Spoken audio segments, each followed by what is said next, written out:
長寿紅子日本画家です。普段は主に人物を描いています。私が人物を描くのは、人っていう動物が心を持っている。私はその心の姿っていうのを作品に描きたいと思っていて、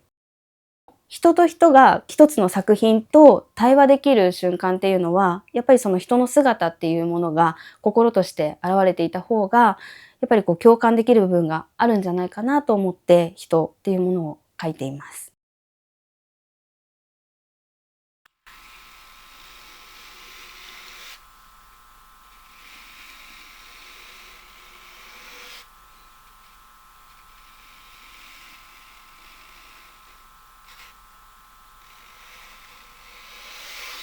私は髪の毛の線を特にこだわって描いているんですけれども、私たちが生活している上で髪の毛って日常で普段ずっと伸びていくじゃないですか。で、一緒に生活しているもので、やっぱりその時間の経過っていうものをすごく実感する部分だと思ってるんですね。自分がその時に思ったことだったりとか感じたことだったりっていうのを、常に髪の毛も一緒に成長しているような、そんなイメージがあって、なんか人の念が髪の毛にこもるってよく言いますけれども、私はかなり無心で描いてはいるんですけれども、やっぱり私がそれを描くっていう作業によって、その念がこもっていくっていうことがあると思ってるんですね。なのでそれを大切に大切に一本一本引いていくっていうことを、それにすごくこだわって制作しています。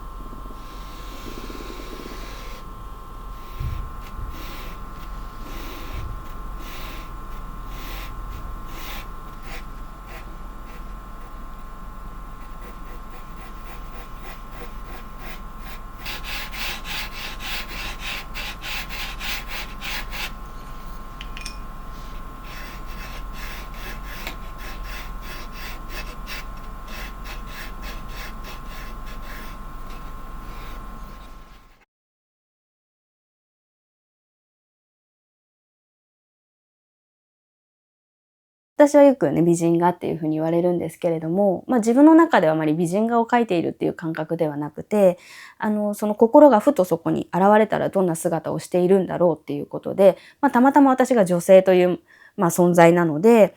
それで、描きやすかったっていうのがあるんですね。なのでこの女性像ではあるんですけれども、人型って私は一番例えとしていいなと思っていて、なので心の器のような本当に無の存在っていうものを描いているイメージなので、美人画というよりは、その人の姿をした心の形っていうのが一番しっくりくるかなっていうふうに思ってます。モデルはね、5、6人いつもお願いする方がいらっしゃるんですけど、でもその人たちもなんかその画を出すっていうよりは、そこにいるだけでなんかふと香ってくるような美しさというか、なので私はカメラで撮影させてもらって、で、素材を撮らせてもらうんですけれども、やっぱり撮っている時も、なんかその人の姿っていうのが、なんか不思議な魅力のある方々なんですが、その人ってよりは、その人の心がふっとそこに現れてくるような、そんなイメージがある方々なんですね。なので撮影をしている時に、もう私はこの絵を描きたいっていう、なんかこのインスピレーションっていうのをすごくいただいてます。そうですね。私はでももともと高校の時から日本画を学んでいたので、だから必然的にっていうのが一番正しいかなっていう、日本画を選んだというよりは、私は最初は油絵を描きたかったんですけど、匂いがどうしても体質に合わなくて、仕方なく日本画を最初選んでいたんですね。でもそこから私はすごい日本画の魅力にはまっていって、今もこうして日本画を描いているんですけど、でもなんかこの岩絵の具っていうものを日本画は使っていきますけれども、その色の深さだったりとか、あと線の繊細さだったりとか、そういうものがすごく厚み、人の厚みにすごくマッチしていて、私はだからすごく描いていて心地がいいというか、しっくりきてるっていう素材になるかなっていうふうに思います。私がもともと鉱物もすごく好きで、もともとジュエリーの仕事をしていたっていうのもあるんですけれども、やっぱりその仕事をする上で、やっぱり石の勉強もしていくし、私がこう学んできたものは、こういう石たちから生まれてるんだっていうことを再確認したんですね。で、その時にこうやっぱりしっかりした絵の具っていうのを使ってみると、やっぱり色だって全然違うし、本当に美しいし、こういう鉱物感っていうものが、日本画の中ではやっぱ唯一無二あるものなので、それをこうやっぱいろんな人に知ってもらいたいっていう気持ちもありますし、そういうものを使える贅沢さだったりとか、そういうところもこう大切にしながら描きたいなっていうふうに思ってます。そう、もちろん表面的な表現はできると思うんですけれども、私はやっぱりその石にもパワーがあるって思っていて、何千年って土の中で眠って作られた色、自然がこう生み出した色っていうものを、贅沢にも粉にして描かせてもらっているわけで、そういう存在が放つ何かっていうのは、パワーとしてあるなっていうふうに思ってるんですね。だからそのパワーをいただいて、私も絵を描くと、ここに惹かれる何かっていうのが絶対に生まれるっていうふうに思っていて、なのでそこはちょっとこだわりたいなっていうところはあります。私の特徴は結構日本画には珍しく、線を重ねて描いているとこだと思っています。もう全部一回ね、潰すんですよ。本当にね、日本画ってこういう潰して描いての繰り返しなんで。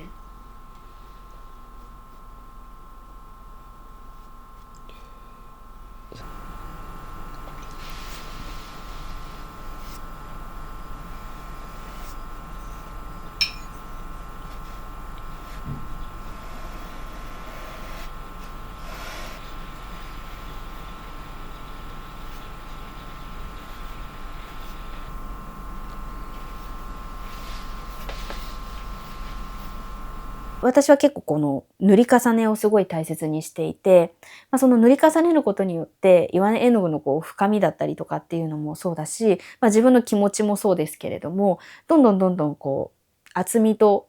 その情念じゃないんですけれども、そういうものも思いも積み重なっていくと思っていて、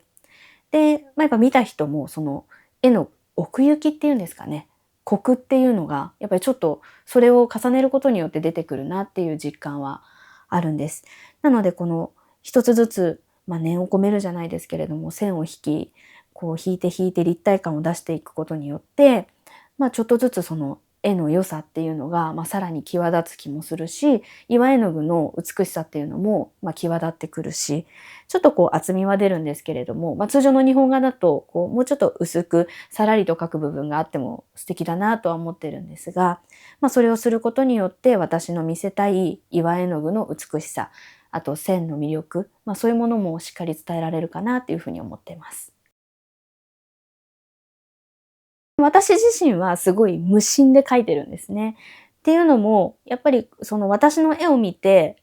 くださった方が心を乗せてほしいっていうふうに思ってるので、その無である必要があると思ってるんですね。その人のその感情のテンションで見た時にこれが悲しく見えたり、ちょっと笑顔に見えたり、だからその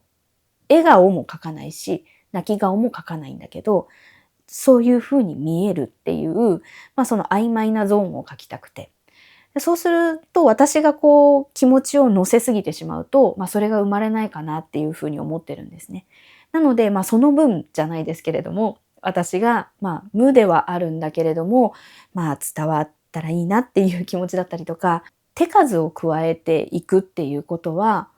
やっぱりそれだけきっと、重なっていくものもあるし、厚みも出るっていうふうに単純に私は思っている部分があって、なので私のその、言葉にしていない気持ちっていうのも、その線の繊細さだったり、重ねていくことによって伝わったら嬉しいかなっていうふうに思ってます。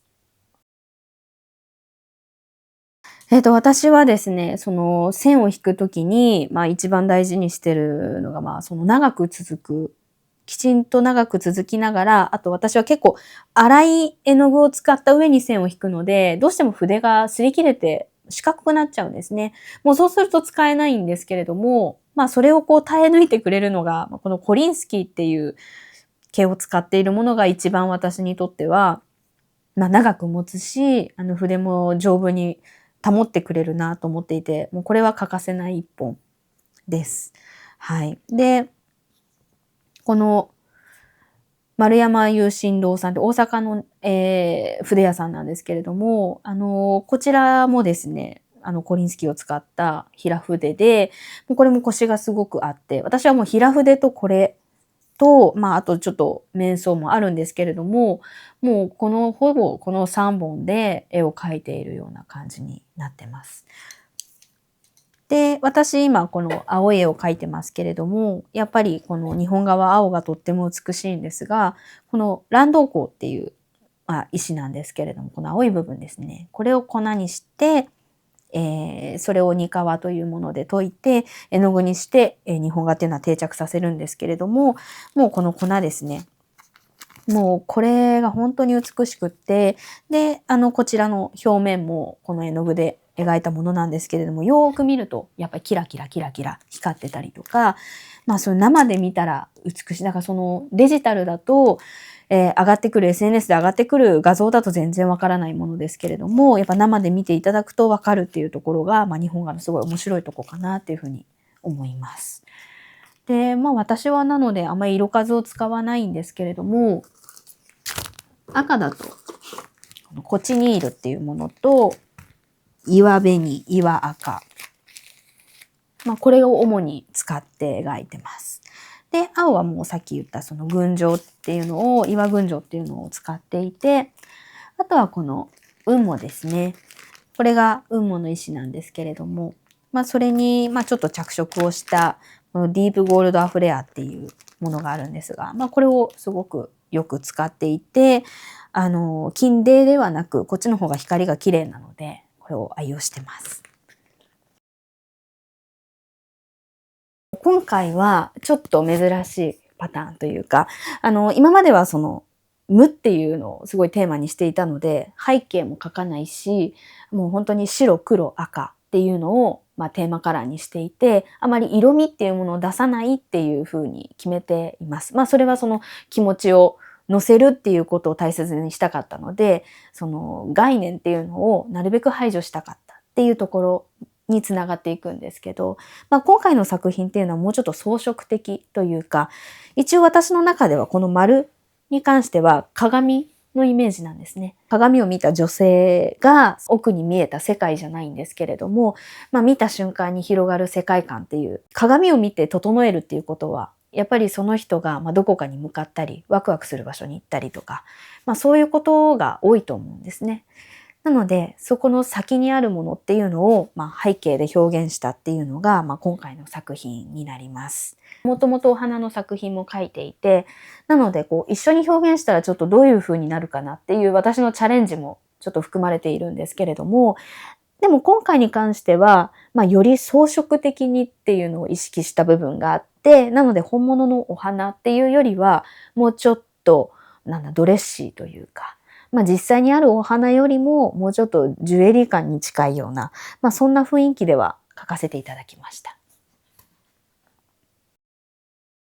初めてではないんですけれども、憲法にチャレンジしたんです。なので展示区面ではなくて、憲法に書いて裏打ちをしていただいてパネルに貼り込んだ作品なんですけれども、やっぱり憲法ってすごく線が細く描けるっていうのが、楽しくって、単純に私は結構楽しく制作ができたので、今回のこの試みっていうのは、どのように皆様が見ていただけるかわからないんですけれども、すごく個人的には良かった。いい出来だと思ってます。はい。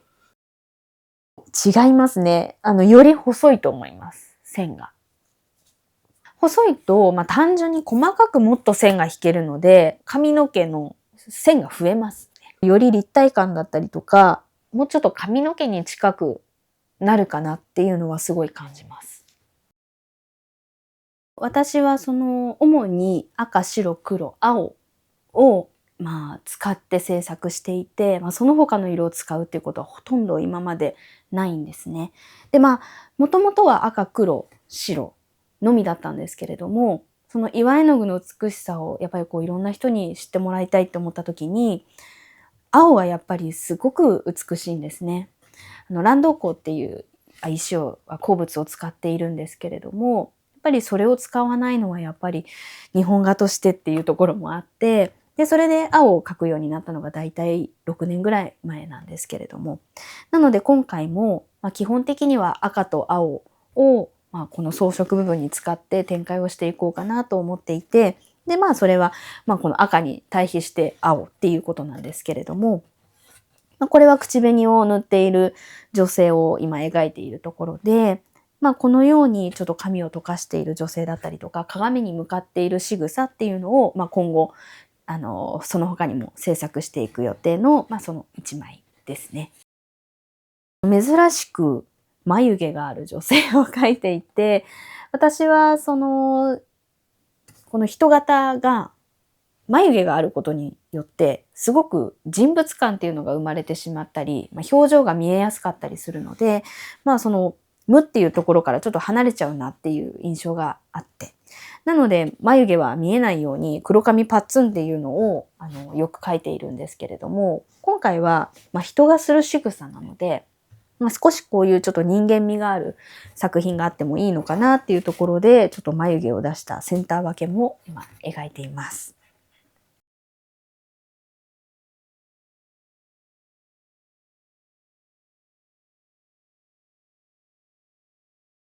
私はですね、もう本当に絵が好きだったんだと思います。あんまりちっちゃい時のこと覚えてないんですけど、親から聞くと、やっぱり幼稚園でもみんなが外で遊ぶ時間なのに、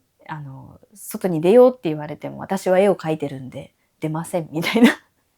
そんなことを言う子供で、やっぱり外で遊ぶよりも、やっぱり自分ともう多分向き合って絵を描くのが好きな子だったんだなっていうふうに思っていて、私のおじが絵描きなので、やっぱり絵に溢れた生活だったんですね。やっぱり当たり前のように壁に絵はあったし、当たり前のようにそういうおじの個展に行ったりとか、展覧会を見に行ったりっていうこともあったので、やっぱりそういう環境なんですかね。おじもいっぱい絵も描いてくれたし、気がついたら普通に描いてたっていう、そういう、環境っていうのがやっぱ一番大きいと思います。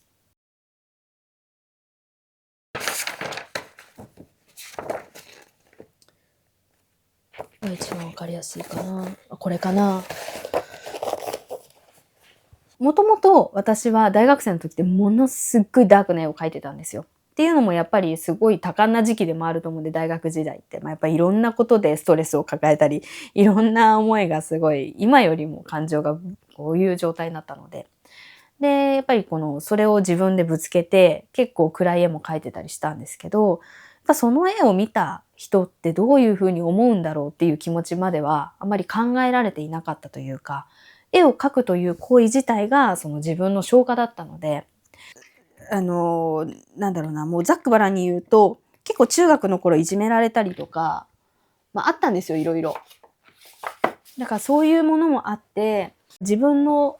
心根の部分に、やっぱりちょっと嫌な思いをしたことっていうのが、やっぱりずっと残っていて。それがトラウマで、結構人が怖くなっていたというところが、やっぱどうしてもあって。じゃあどんな絵を描くってなった時に、やっぱりどうしてもそっちにベクトルがいっちゃうんですよ。それは若さだと思うんですけど、ちょっと嫌なことがあった。恋愛とかそういうことに関してもちょっと悲しいことがあっ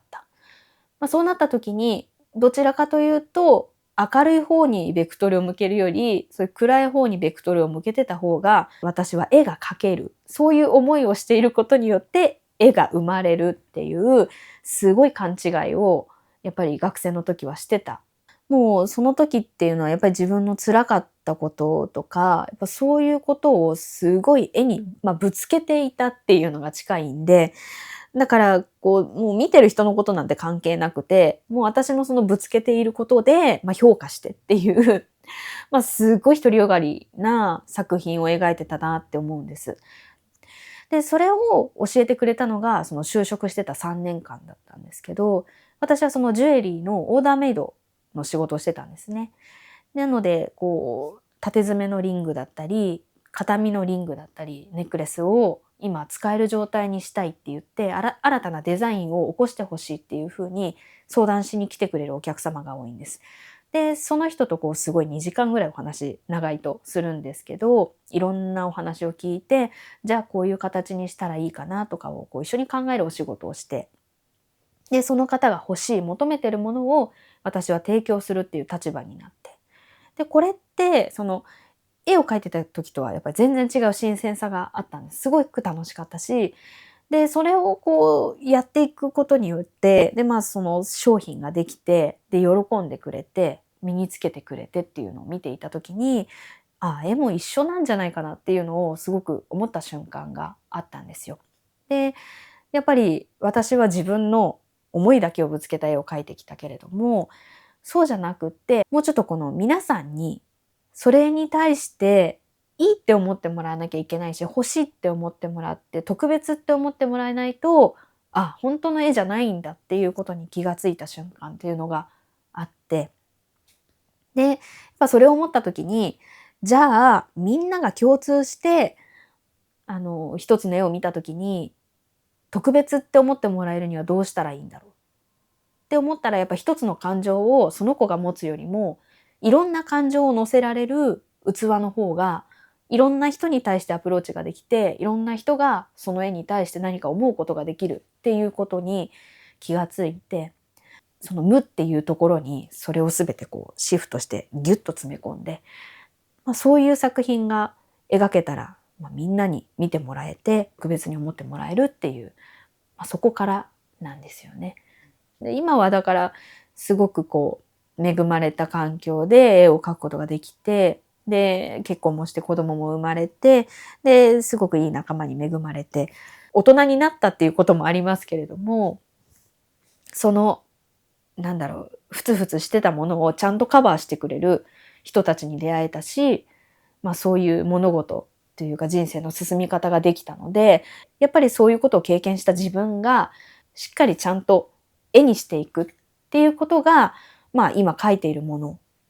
無っていうところにつながっているかなっていうのは思います。やっぱりこの絵っていう存在ってじゃあなんで存在してるんだろうって思った時に、やっぱりこの見てもらって癒されたいっていう気持ちの方が皆さん強いと思うんですよ。いろんな気持ちを高ぶらせてもらって、いろんなその人たちの人生があって、そこの人生、ある意味人生というか自分の考え方と向き合う瞬間でもあると思うんです。だからそれを分かち合いたいじゃないですけれども、今の絵に関しては、やっぱりその人たちともう少しお話がしたいって思ってくれてる。そういう存在になってたらいいなって思うんですけれども、なのでどうだっていうのから、ちょっとこっちへおいでって言えているような作品になってるんじゃないかなっていうふうには思ってます。絵を描き続けることができる日々が続くことっていうのが、一番の目標なんですけど、でもこの私一つその10年っていう節目で、画集を出すっていうことと、アートフェア東京で個展をするっていうのが夢だったんです。それを一つ、その画集と、出版記念でアートフェア東京っていうのを叶えさせていただいて、だから次に向けて動いていかなきゃいけないっていうちょうどターニングポイントでもあるんですけど、私がもともとやりたいっていうことは、その日本画の魅力っていうものだったりとか、その岩絵の美しさだったりとか、そういうものをこうもっといろんな人に知ってもらいたいっていう気持ちもすごく強くなってるんですね。絵を描く人間として。なので自分の絵っていうのもそうなんですけど、もうちょっとこういろんな人の目に触れること、例えば広告のお仕事だったりとか、私はすごい化粧品のお仕事をやりたいんですけれども、そういうちょっと広告媒体に使っていただくお仕事ができて、で、そしたら、あ、この人ってデジタルとかじゃなくて、日本画っていう技法で描いてるんだって興味を持ってもらって、展覧会に足を運んでもらうっていう、そういう流れをもっと作っていきたいなっていうのが、今の目標であり、やりたいことかなっていうふうに思います。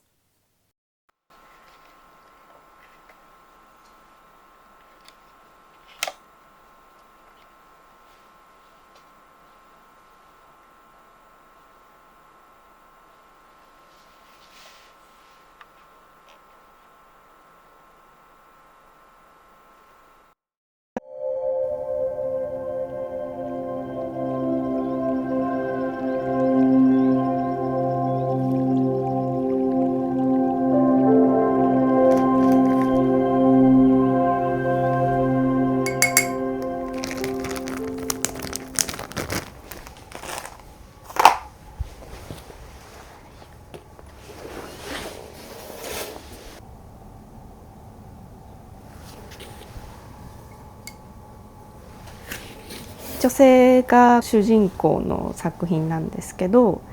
植物をイメージした色合いの夜の草原みたいなところに神秘的な女性が佇んでいるっていう作品のシリーズみたいなもので、その中で後ろの夜の背景に蝶々がふわふわ飛んでるっていう幻想的な世界。横顔ってすごく記号的なイメージなので結構描くこと多いんですけど、私の人物ってモデルがいなくて全部想像で描いてるので、描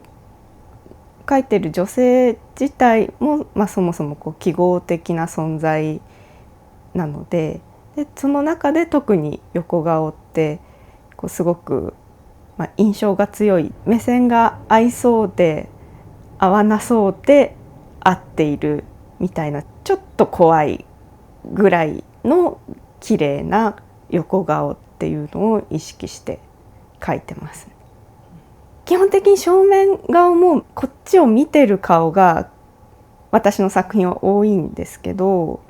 絵を見てるこちらを絵の向こう側の人も見てくるっていう意味合いの作品がすごく多いので、視線は結構こっちを向いてる作品が多いですね。この作品は蝶々なんですけど、他にも猫とかあと鳥とかと女性の作品も結構あって、でその動物を入れてるっていうのが、動物って古今東西昔から神様の使いって人間は考えていて、で神獣とか言いますけど、神様からのお告げであったり、神様が動物の姿を借りて人間を見てる、その存在として動物を入れてるんですけど、そもそもの、人間も動物なので、私にとっては描いてる、女性像ではあるんですけど、実在の人物を描いてるわけではないので、この彼女たち自体も神様の化身であったり、象徴的なものとしてこちらの人間世界を見てきている、監視しているっていうイメージがありますね。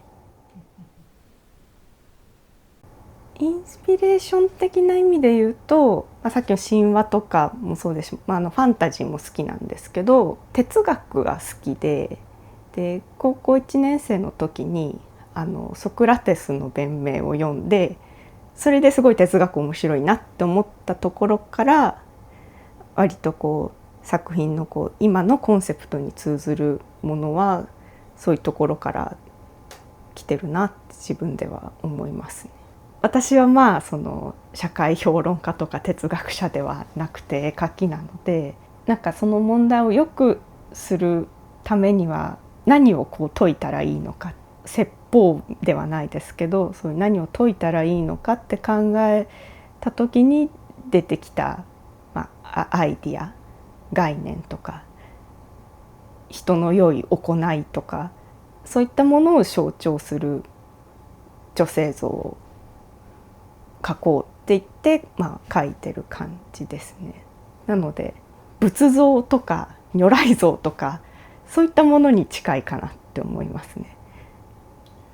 本当の作品の意図を真に分かってもらいたいとはあんまり思ってなくて、心を重ねてもらうみたいなことよりかは、私の言いたい主張を具体化したっていうのを見てもらって、正直そこでどう思ってほしいみたいな意図は基本的には持たないで書いてますね。すごく独りよがりで突き放す感じのスタイルではあるんですけど、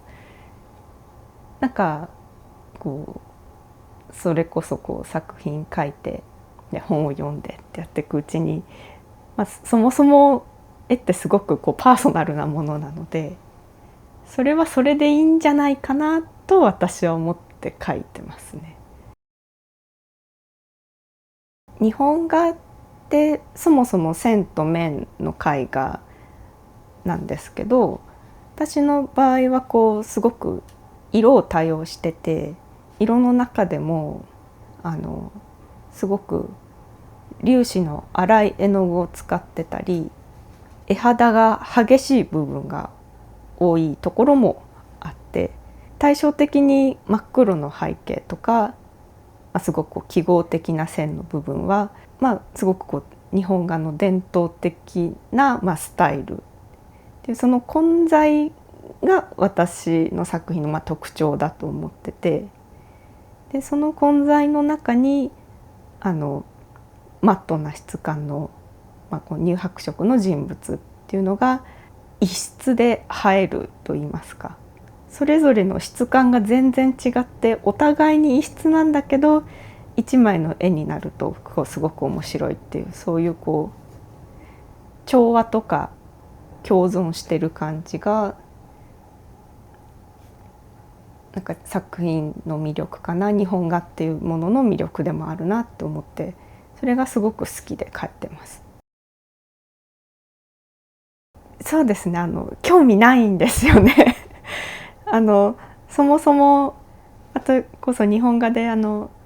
鳥画とかお花とか描く人は外に取材に行ったり、美人画の方はモデルさんがいてモデルさん取材をされるんですけど、私は外に取材をするっていうことが絵を描く上では全くなくて、この部屋でじっとしてる中で妄想を巡らせてこの作品を全部描いてるので、現実の風景もそうですし、どこかの特定の場所に取材に行ってインスピレーションを受けて描きましたみたいなものは作品に関しては全然ないですね。じゃあこの女性が象徴する概念的なものとか人間について深く考えてみたいなものもこの部屋の中で本を読んで、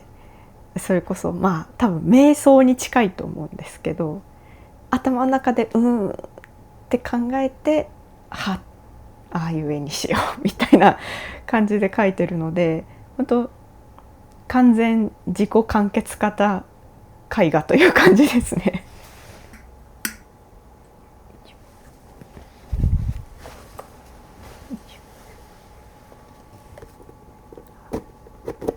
じゃあ画材なんですけど、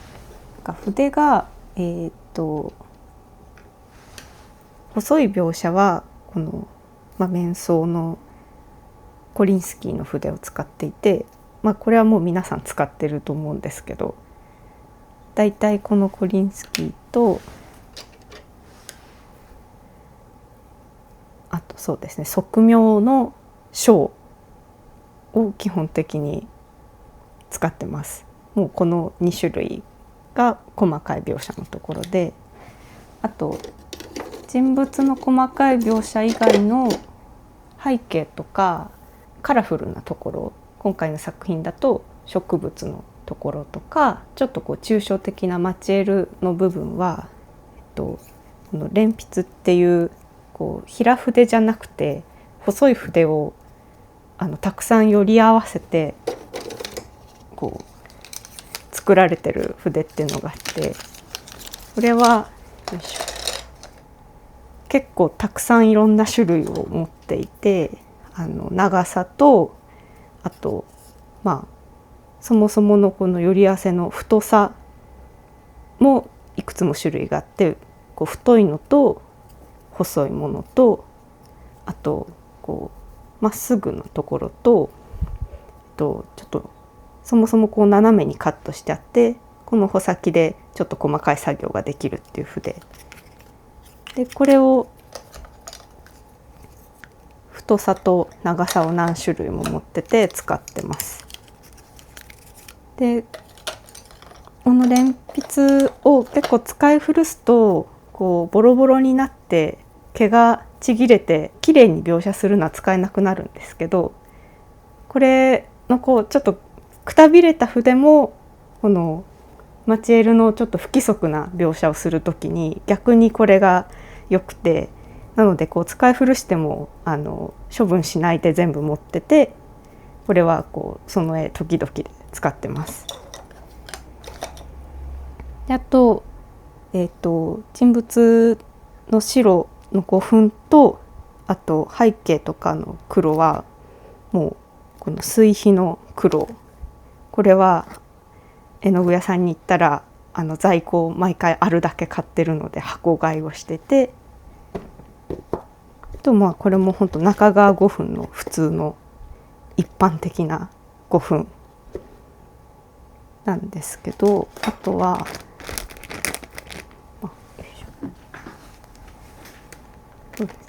金色の部分は金色の絵の具っていろいろあるんですけど、私は一番使ってるのはこの金トンボっていう絵の具で、ガラス粉の絵の具になりますね。でガラス粉をこう加工して、で絵の具自体はこのシルバーなんですけど、黒い画面にこれを載せるとこの白が金色に見えるっていう絵の具で、これはすごい気に入っていて、ほとんどの絵の金色の部分はこれを使ってます。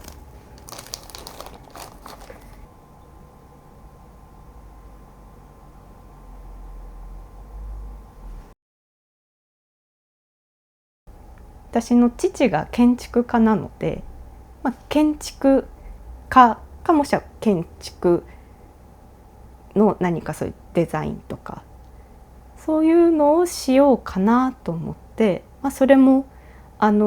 理系進学だったので工学部からそういった職業に就こうと思ってたんですけど、それを父に話したら、建築、美術じゃないですけど、でも何かそのデザイン、その建物でも見た目のデザインとかってなるとちょっとでも絵心がないと仕事としてはプロになれない。図面を引くのは技術だけど、そういうアイディアみたいなのは絵心ゼロの人は一生その仕事はできないから、一旦そういう美大受験をしてる予備校の、デッサン教室に行ってみろって言われて、そこで生まれて初めてデッサンっていうものをすることになって、でそういうもんなんだと思って、親が調べた美術予備校の体験入学みたいなのを受けて、高校2年の夏ぐらいで生まれて初めてデッサンをして、そしたらいわゆる木炭デッサンでリンゴとか置いてあるんですけど、それを見て描くっていうのがすごく楽しかったんですよね。生まれて初めてそれをやってすごく楽しかったので、その時初めて絵描くの楽しいかもってそこで知ってしまって、で建築じゃなくて美大芸大の絵画に行きたいって、そこで急な進路変更しまして、そこからもう正直美大受験目指すには普通よりも全然遅いタイミングなので、そこからまず基礎から一から勉強して、で途中で油絵か日本画家っていう選択の中で、そもそも油絵の画家も日本画の画家も知らないので、大学の入試の内容とか大学の卒業制作集みたいなのを見て、こういうこと私もやりたいなってのを選んでいって、日本画で多摩美術大学を受けようっていうところまでをその2年弱ぐらいで全部やって、で美大入学っていう感じなんです。だから始めるのが遅かった分、すごい絵描くの楽しいっていうピュアな気持ちのまま入って、で今までずっとやってるので、そういうところが逆に自分の強みかもしれないなとは最近思いますね。とにかく常に楽しく描くくっていうのは昔もそうだし今もそうだし、それこそこの先ずっと描き続ける中でそうであってほしいと思うんですけど、私言うとずっと絵描きみたいな子供じゃなかったので、絵を描くのは楽しいですけど、やっぱ一個のことをしてるとすぐ飽きちゃうタイプなんですよね。飽き性で飽き性の自分でも作品の1から100まで常に楽しくあり続けたい。この部分描くのちょっとしんどいなとか大変だなみたいなのも思いたくないし、思いながらもやりたくないので、なので人の肌をすごく綺麗にフラットに仕上げてまつげを一本一本描く作業も好きだけど永遠にやるとすぐ飽きちゃうので、飽きたら逆に今度はカラフルな周りの描写とかマチエールっぽくする部分とかで、それも思いのままに描くのもまた飽きたら今度は丁寧に塗る黒い背景の仕事をして、それに飽きてきた頃にはまた人の顔のこの線をきれいに引くでは楽しくなってくるので、そういう絵の中で自分の気持ちとかメンタルの循環をさせてるので、それですごく自分で楽しく永遠に描き続けてるんですけど、それをいつまで経ってもそうであってほしいなとは思いますし、やっぱそうであるべきかなと思ってるので、そこは変わらないでいたいなと思ってます。そうですね、それこそこういうバシャっていう表現も筆に絵をたくさん含ませて腕振って一発でやってるので、もしかすると綺麗に描いたとこにかかって台無しになるかもしれないんですけど、その台無しになっちゃうかもしれないことをやっぱやりたい時があるので、やりたいなと思ったらせっかく綺麗に描けてるけど失敗してもいいかみたいなのでやって、で結果良くなった、やっぱ楽しいなっていうのを繰り返してるっていう感じですね。爆発的な作風では全然ないですけど、やっぱ創作心の中にそういう部分がある自分は多分あるので、そのわずかな爆発もでも今綺麗に描かなくちゃいけないから一旦抑えてみたいなことはあんまりしたくない、今これが一番いいと思ってるんでっていう気持ちで毎回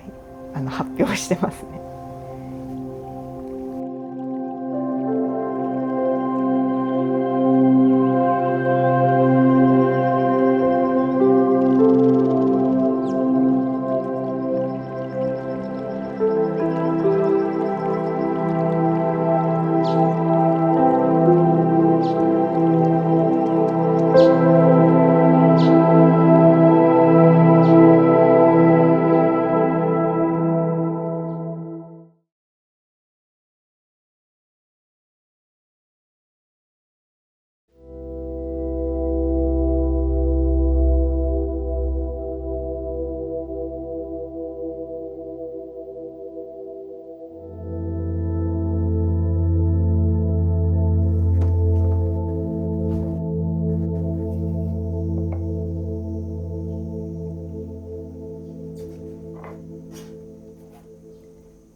肌以外の部分をまず1トーン落とすんですよ、墨で。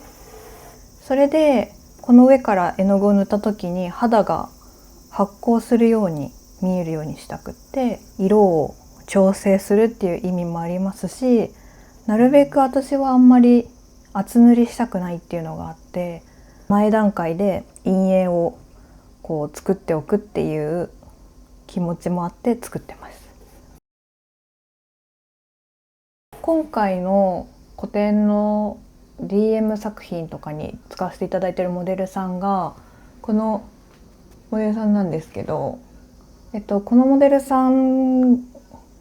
と今回こう個展の絵を描きたいということで 2,3 年ぶりくらいに再会したんですけど、すごい本人の雰囲気とかこう考え方とかが変わっていて、すごく柔らかく女性らしくなっている、変化していた、少女っぽくなっていたっていう印象があって、でじゃあ逆にこの絵はその最初に初めて会った時の彼女を描いてます。はい、1枚だけ昔の彼女、もっと若かったんですけど、こうちょっと鋭い感じ、よりこうちょっと目線とかがこう猫っぽい感じっていうのが印象的で、この当時の彼女は。でその違いを個人的に楽しみたくって書いてます。はい、海野さんが女優さんなんですよ。こうモデルとして出会って、最初はお姉さんの海野さんだけ撮ってたんですけど、妹が可愛いっていう話をずっとするから、じゃあ妹さんと2人で描きたいみたいなことを3年前くらいに言ってて、再会した時に全然2人とも違く、すっごい大人になってて、で逆にお姉さんはめちゃくちゃ可愛らしくなってた。じゃあもうその違いをこう対比っぽくとにかく描きたいかもみたいなのになって、陰と陽みたいなポージングにさせてもらって、この辺も一緒に話しながら決めました。お客さんたちは、その私のモデルさんを覚え始めてるのが面白くって、例えばこう海野さんだったらなんかこう海野さんの絵ってありますとか、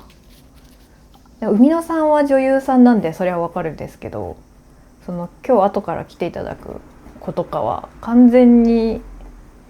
一般の子なのにみんな覚えてるまりなちゃん元気ですかとか、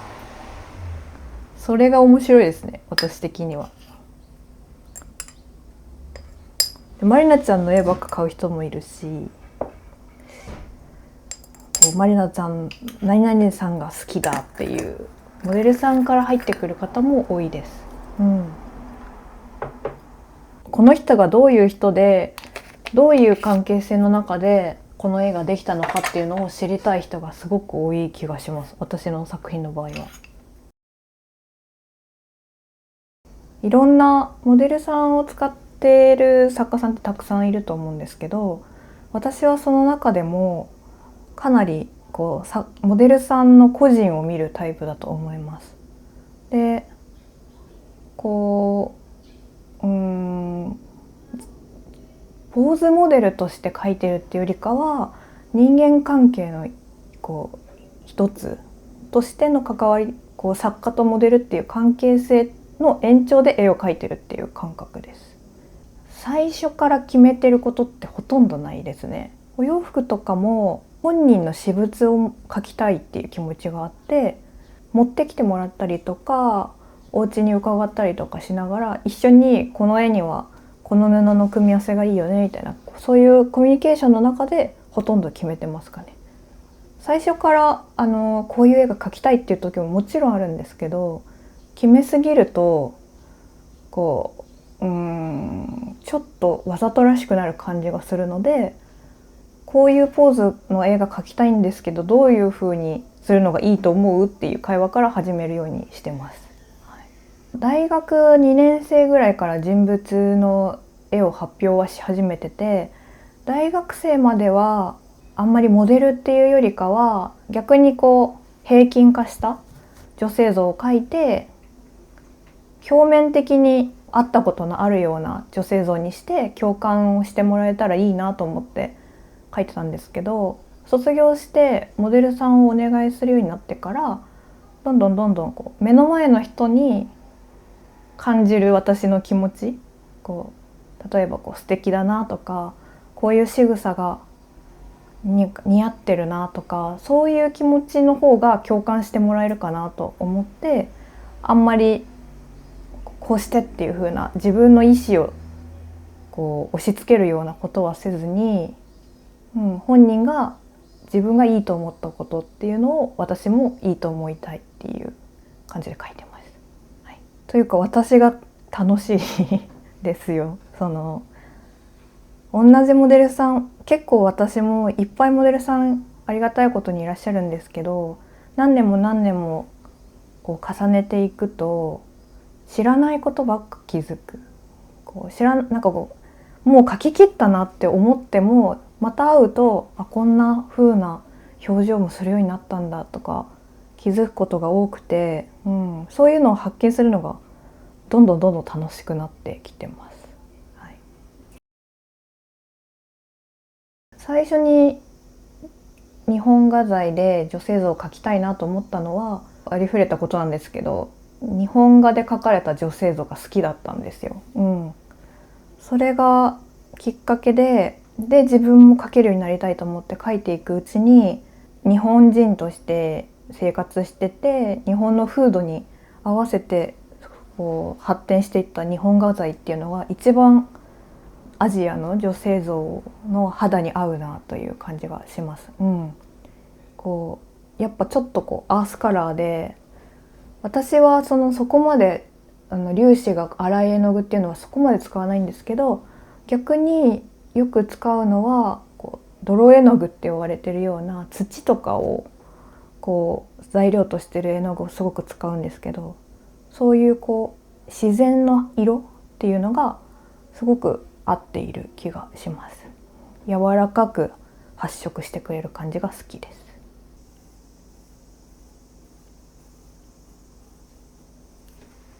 いますね。本当にいろいろいますけど、上村松園とか伊藤新水とかその辺はもちろんなんですけど、あと北野恒富っていう広告とかにもよく使われてるような作家さんがすごい好きですね。何が好きなんだろうって考えた時に、まず男性が描いているっていうのがすごく大きくって、男性が生身の女性を描いてるっていう視点にすごく共感するのと、やっぱ私も女性ではあるんですけど、自分自身が生身の女性だという認識が強い、目の前にいるのがちゃんと温度を持って女として生きている女だっていうことがすごく自分にとって大きいので、なんかそういう視点がすごく好きですね、昔の作家さんのだと。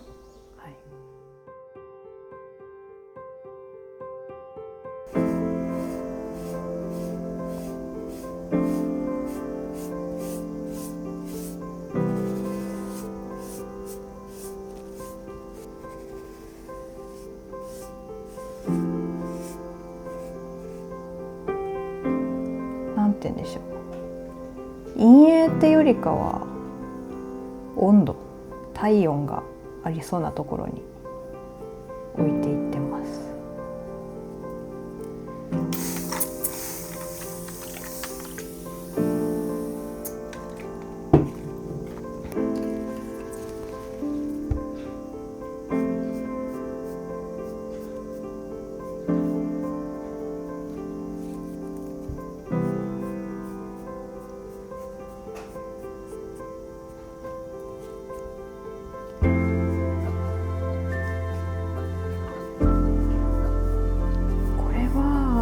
いろんなものを混ぜてるんですけど、こ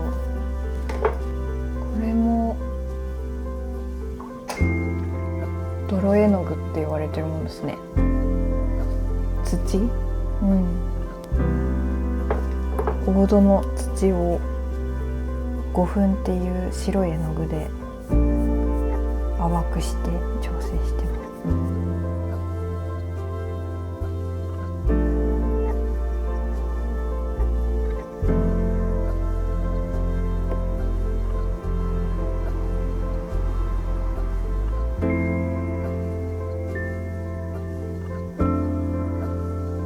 最初に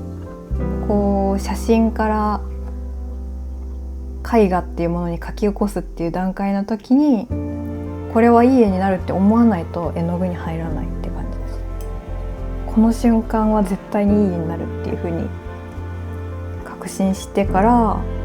描きたいので、割とこのポーズの前後っていっぱい同じような仕草があって、何枚か下図描いたりとかもします。こう迷っちゃった時は。でその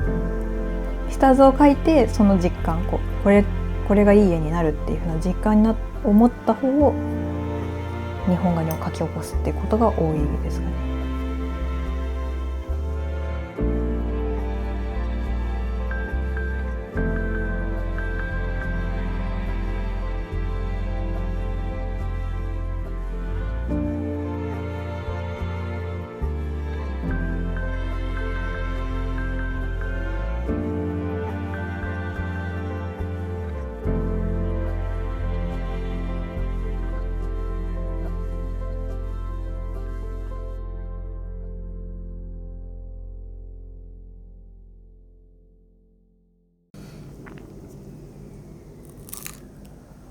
モデルに対してどんな感覚なのか知りたいですね。私と近いのか、もっとこう男性的な目線なのが気になります。私も男性的な視点は持ってはいるんですけど、またちょっと違う気がするから。男性的な視点ってどういう感覚なんですか？手に入れたいかどうかですかね。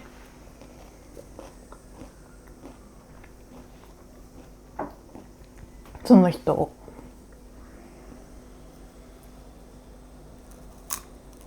手に入れたい。うん。でもどうなんだろう。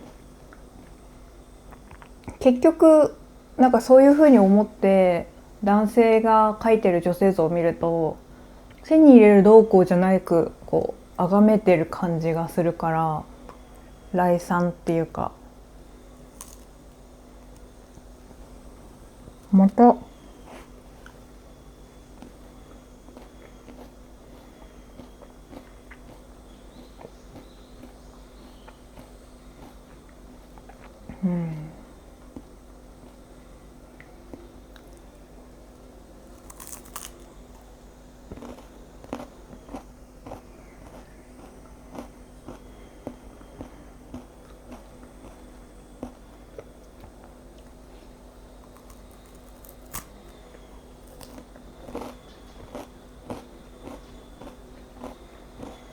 手に入れたいと思う時あるんですか？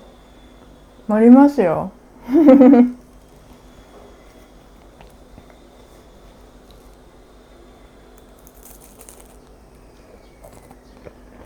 はどういう瞬間にそう思うんです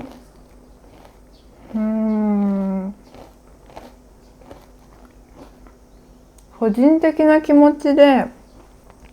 手に入れたいというか、自分のことを見てほしいなって思う時もあるし、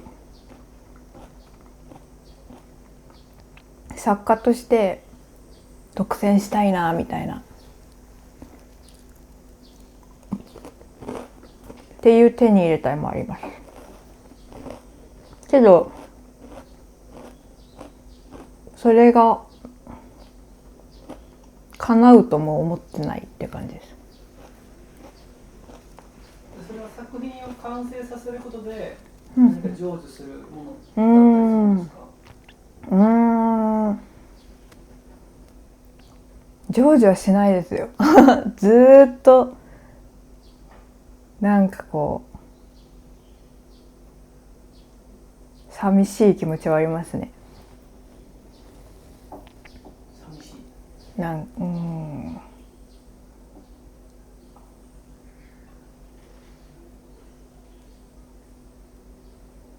どうなんでしょうね。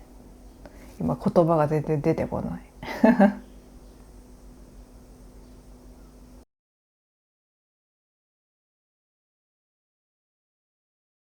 今でもずっとこう関係性が続いている人たちっていうのももちろんいるんですけど、逆に言うと終わってしまった人たちもいっぱいいて、で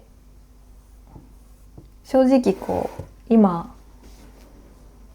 何してるかわからない人たちっていうのもこう元気でいるのか、それともそうじゃないのかっていうのもわからない人たちっていうのもいっぱいいる中で、けどまあこの絵を描いた時間っていうのは自分にとってもすごく幸福な時間だったから、で相手にとってもそうだったらいいなとは思ってはいるんですけど、こういう時間があったよっていうのはたとえ関係性が終わったとしても残っていってほしいなっていうふうに思ってますかね。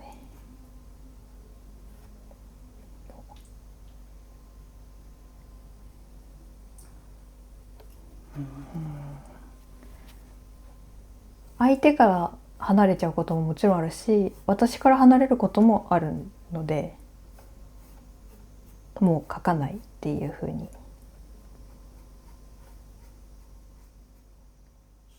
答えられる範囲でいいんですけど、はい、書けないって思ったのってやっぱなんかきっかけとかあったりするものなんですか？そうですね。まあ、人間関係なので結局は人間関係上のこう個人的な感情でもう、この人のことはもう知らなく、新しいことを知らなくてもよくなったって感じですか。難しいですけど、やっぱ書けば書くほど新しいことって増えていくし、それが楽しくってやっているけど、もうこの人のことは知らなくていいって思っちゃう時があるから、そうなると書かなくなる。別れのその予感みたいなのってあったりするんですか？あ、しますね。合わないんだろうなとかも思う。その時に書く絵ってなんいやかどうだったりするんですか？そうですね、最後もうこの人と会わないだろうなって思った時にこの前描いたのはすごい笑ってる絵を描きましたね。笑ってる。そう、ニコッと笑ってる絵を描きました。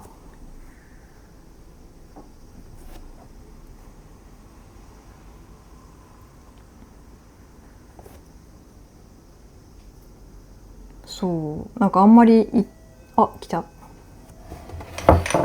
ちょっとモデルが来ました。すいません。よっ、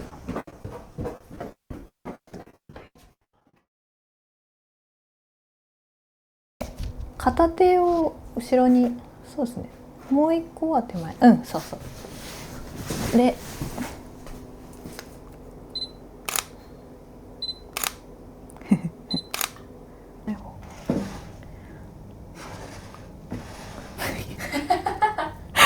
ギリギリちょっと失礼。そうこうふわーっと動かしててもらってる最中を撮る。あ、そうそうそうそうそう。ごめんね、冷たいよね。あ、いい感じかも。そう、ちょっとひとまずその感じで。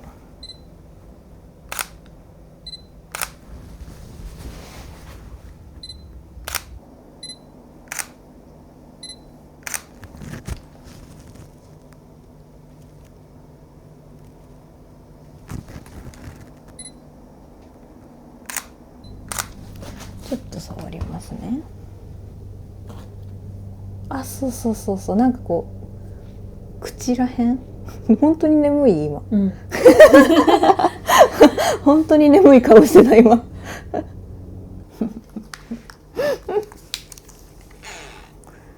髪を絞る女、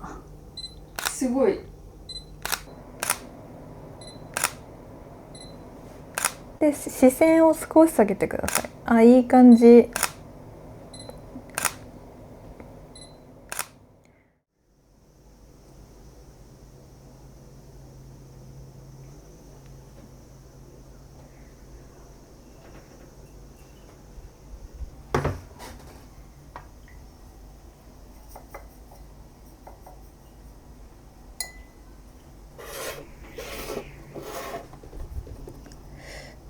もうここからずっと細かい仕事が続いていきますけど。アングルはなんでこれにしたんですか？これですか？そうですね、本当に同じような写真たくさん撮ってたんですけど、なんかこう、結構凛としてる感じの表情がすごいいいなと思って、で、日差しが瞳に入って反射しててすごい綺麗だったので、この角度にしようかなと思いましたかね。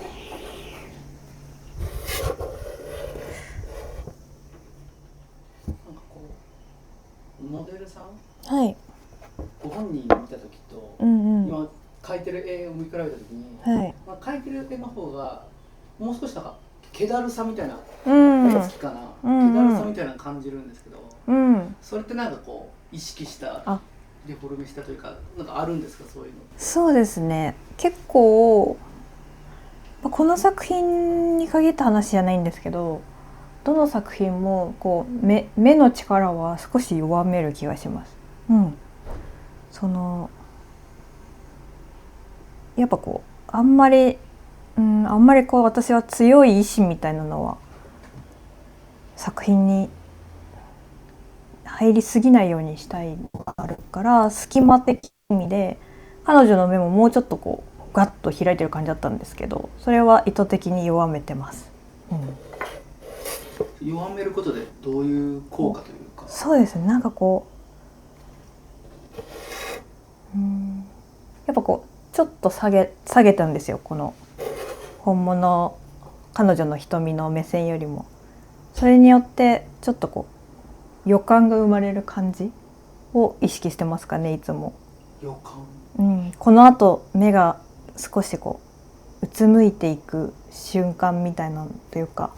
これからどう動き出すんだろうみたいな予感を感じさせたいなって思ってます。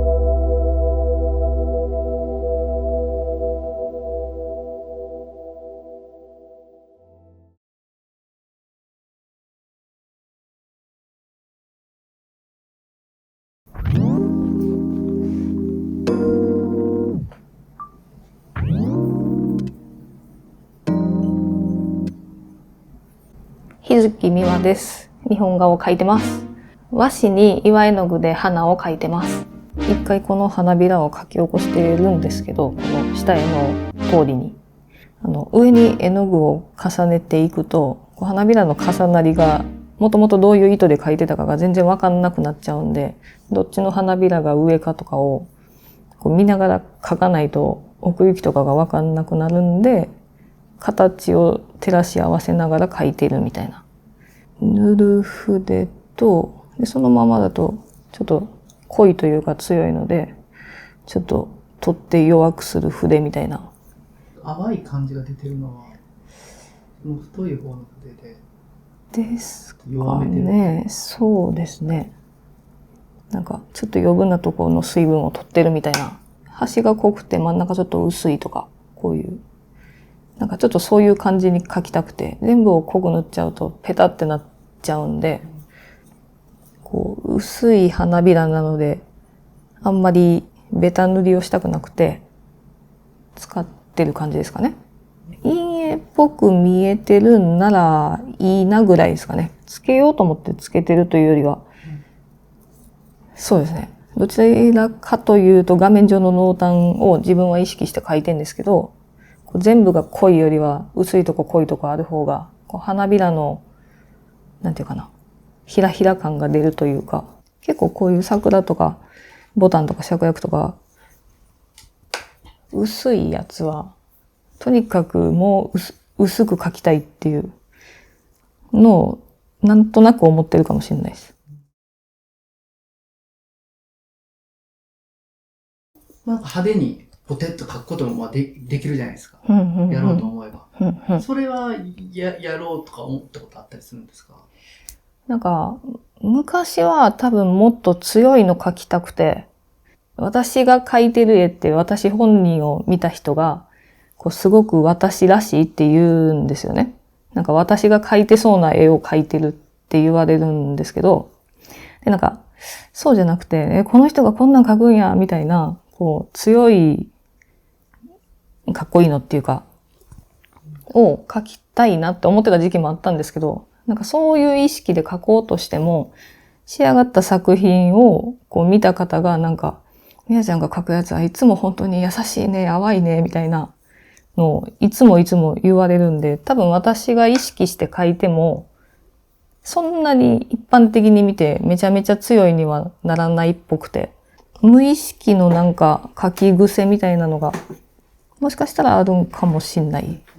写実的に描きたいからそうしてるんですか？そういうわけではないです。そうですね。写実は一切目指してないですね。どちらかというと。多分私は写実が絶対できないタイプ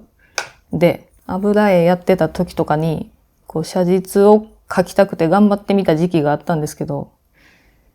ダメですね。なんか、写実を求めるのはもう結構前に諦めて、なんていうかな。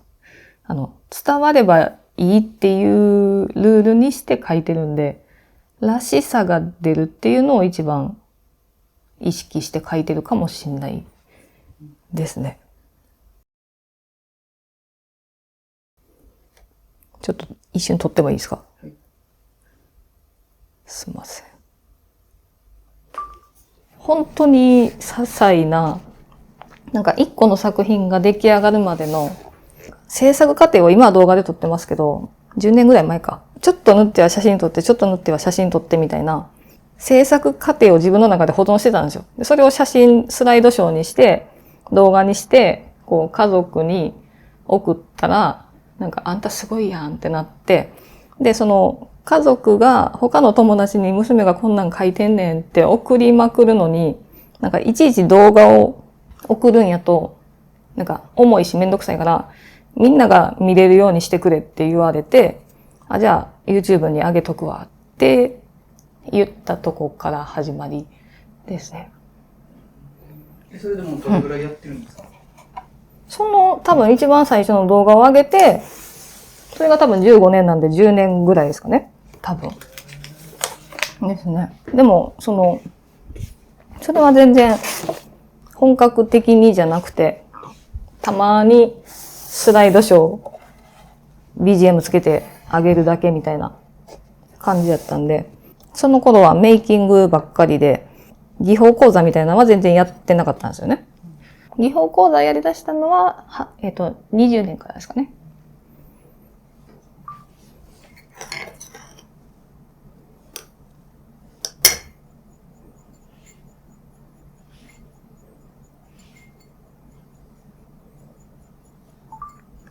はい、ありがとうございます。これから葉っぱと花を描いていくんですけど、その葉っぱをこれから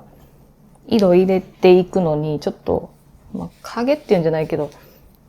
当たりをつけるために、ちょっと一旦黒で、葉脈とかの感じを入れていく作業ですかね。この後また色重ねるんですけど、睡蓮の葉っぱって微妙にデコボコしてて、言ったらこの線のところが大きめな脈が来るとこなんですけど、葉脈に沿って微妙にボコボコしてるんで、なんとなく葉脈があることによってできる陰影感みたいなのを描いてる。全然意図してなくて昔からやってたんですけど、なんか最初に陰影感とか、ここら辺が沈む色とか、ここら辺明るくなるとこみたいなのをつけとく方が後の作業がこう迷いにくいんですよね。それを後になってなんか YouTube でなんか見た方が、この人グリザイユやってるみたいなを言われて、でグリザイユって何やねんと思って調べたら、なんかそういう、多分今主にデジタルで言われてる言葉だと思うんですけど、先に影入れて後から色のせるっていう塗り方をそういう風に読んでるっていうのを知って、なんか無意識でグリザイユ的なのをやってるらしいんですけど、なんかそのコメントで言われて知りました。変な話、私が果たして植物が好きなのか、花が本当に好きなのかとかもあんまり正直分かってなくて。で、お花昔から、祖母が花好きやったんで、家でも祖母と一緒に花育てたり、土いじったりとかよくしてたし、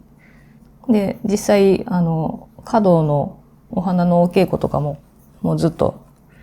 通ってたりして、お花にめちゃくちゃ多分人より触れてきた人生やったと思うんですけど、それでも私花好きなんかなってずっと思ってて、割と当たり前に身近にあるもので、そこに対して特別な感情を逆に持ったことないみたいな感じやったんですけど、なんか、これが意外と絵に描くようになって、特にもう何年も描いてきて最近になって、多分個性がはっきりしてるから好きなんやと思うんですよね。人を見てると、あの人なんでこんなことするんやろうって、なんでああいう言い方するんやろうって、相手と自分を同じ測りを持ってる人間ってつい思っちゃうんですけど、私ならああいうことせえへんのに、なんであの人ああいうことするんやろうみたいな。それが当たり前なんですけど、こと花とかになると、そりゃこの花とあの花違うから、この子にこんだけ水やったらそら枯れるわな、みたいな。なんか、当たり前にそれぞれの答えが違うっていうのを、なんか本当に当たり前に感じれるので、なんか結構見てたり触ったりしてると、なんか私にとってはいいのかもしれないって最近思うようになって、でなんか割と素直に、花とか植物好きかもしらんなって最近なりました。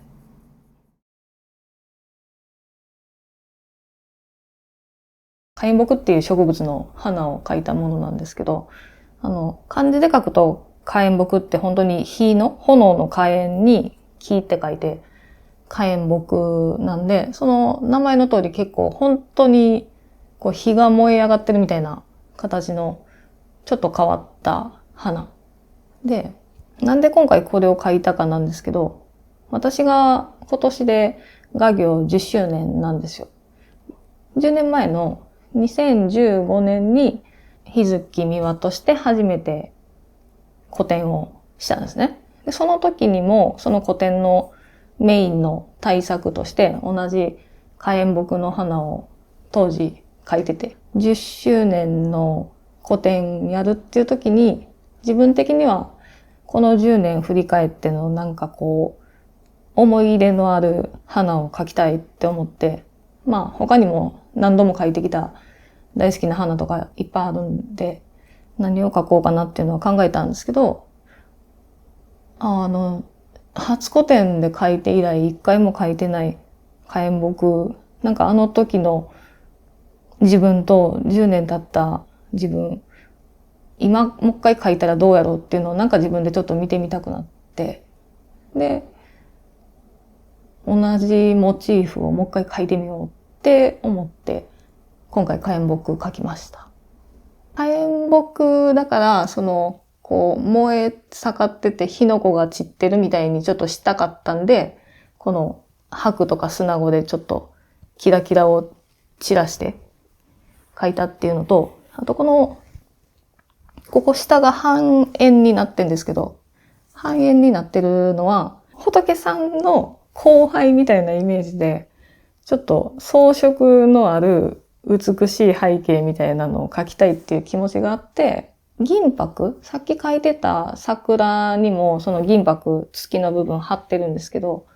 その銀箔をいぶして、ちょっと金属っぽい風合いというか色をつけて、で、その箱貼ってますね。なんでちょっと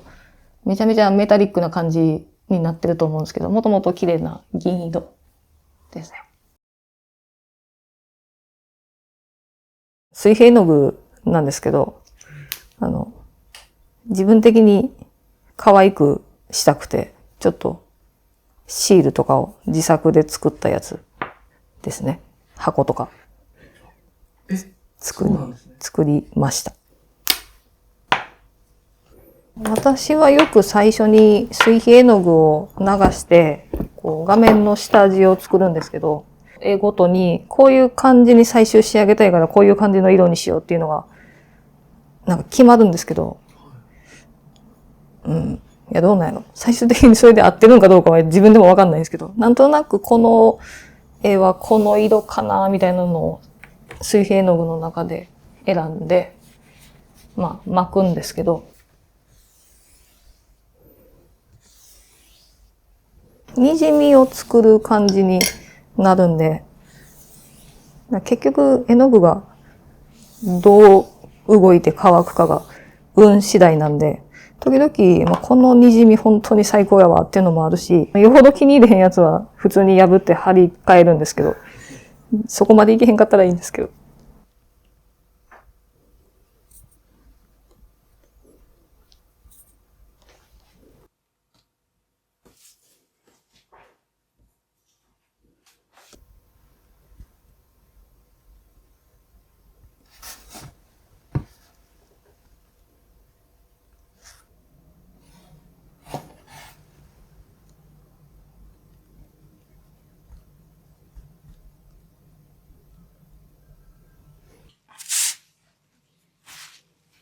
はい。滲みっていうのは、はい。結構やっぱり、によってはこだわる部分なんですか？なんか、これ最終的に黒い画面になるんですけど、黒背景より、その白い明るい感じの絵描くときの方がこだわりますね。黒い方は結局ほとんど隠れて黒くなっちゃうんで、この桜のやつも、本当は周りも全部滲みやったんですけど、真ん中のとこしかちょっと見えないので、こだわりではあるんですけど、ほとんど隠れてますね。それは、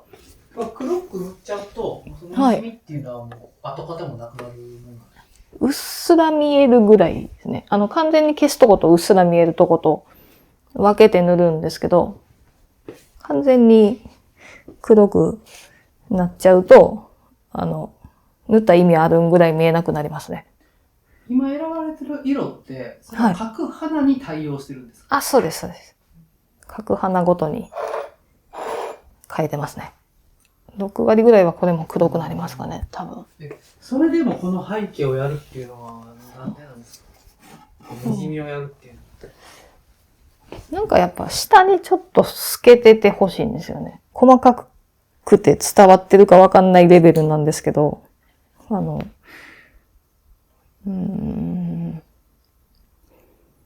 ていうんやろ。例えば、なんか、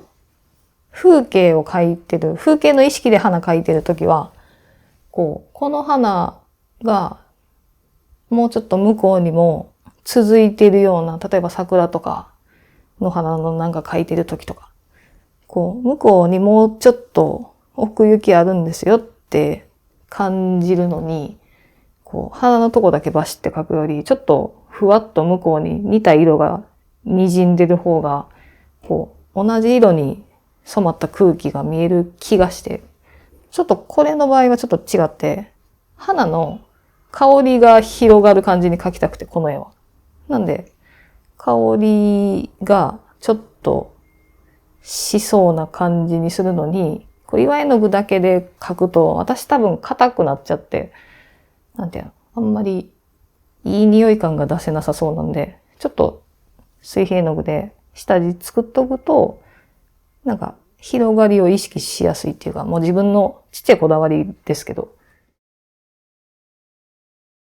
すごくこれとかっていうのがあるわけではないんですけど、もっと大きい絵いっぱい描きたいっていうのと、私大体一つの画面に一つの花っていうのが多いんで、なんかもっといろんな花が一緒にあるところとかも描いてみたいなとは思ってます。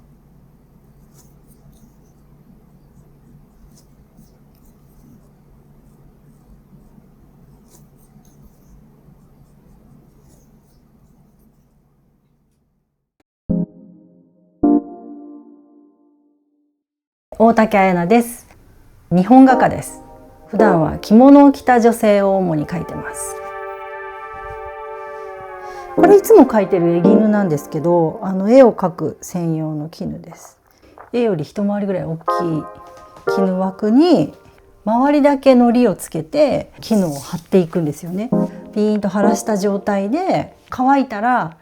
にじみ止めの動作っていうのを全体にわーっと塗って下図をはめ込んで墨でなぞっていくっていう感じです。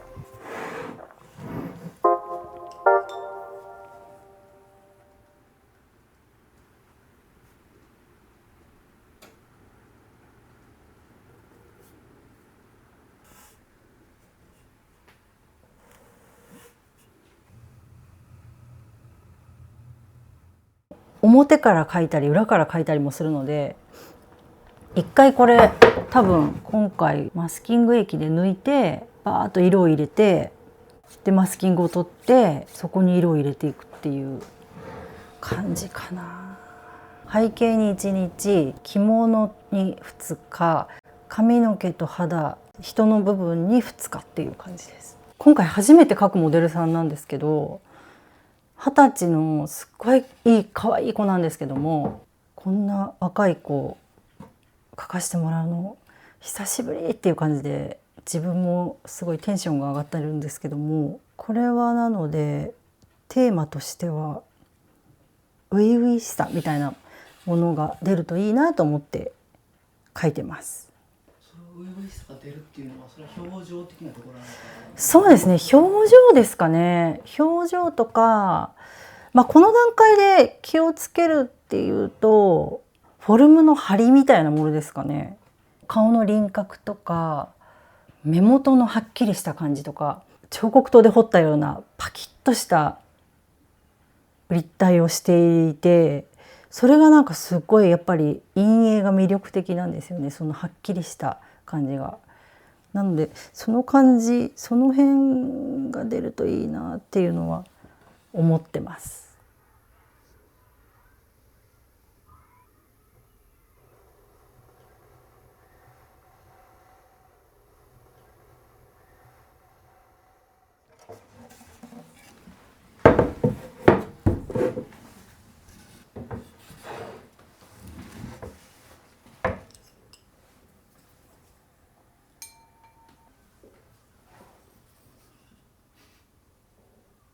絹っていいですよね。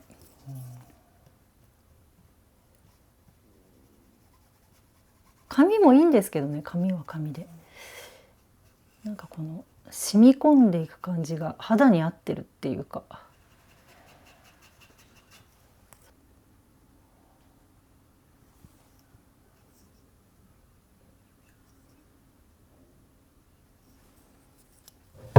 ちょっとまだ微妙に乾いてないんですけど、こういう感じですかね。やっぱりなんか表情違いますね。柔らかく。そうですね。はい。ちょっと繊細になりますよね。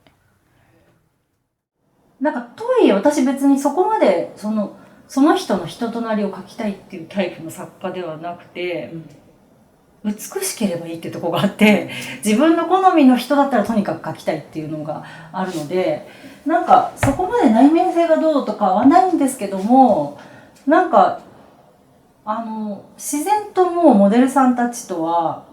10年近いお付き合いになってきて、だんだんと若い女の子ってやっぱり人生が激動っていうか、一ところにいないっていうか、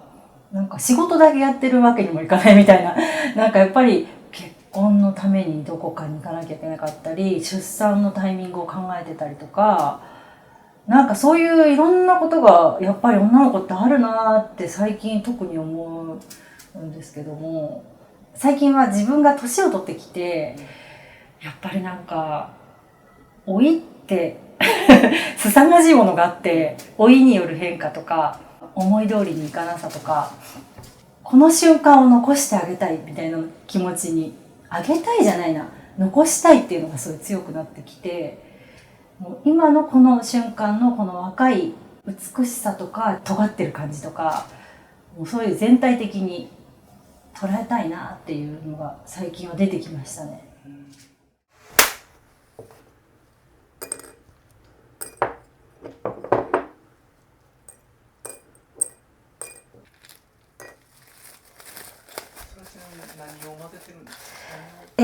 これ全部にかわなんですけど、私はいろんなとこで買ったにかわをとか、いろんなにかわを結構混ぜて使うのが好きで、牛はねいいんですよ。牛は別に使い勝手がいいし、もうどの作家さんも使ってるのが牛だと思うんですけど。牛が結構一般的なんですか？牛は一般的です。そうなんです。あと魚とかもあるんですけど、でこうやって水を入れてちょっとふやかしておきます。そう、ちょっと音とか聞いて、そうもうすぐクツクツ言い出すので。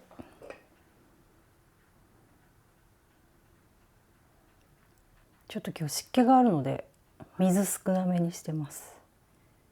それは気候によっても？そうですね、そうなんですよ。にかわ効かなくなっちゃうので。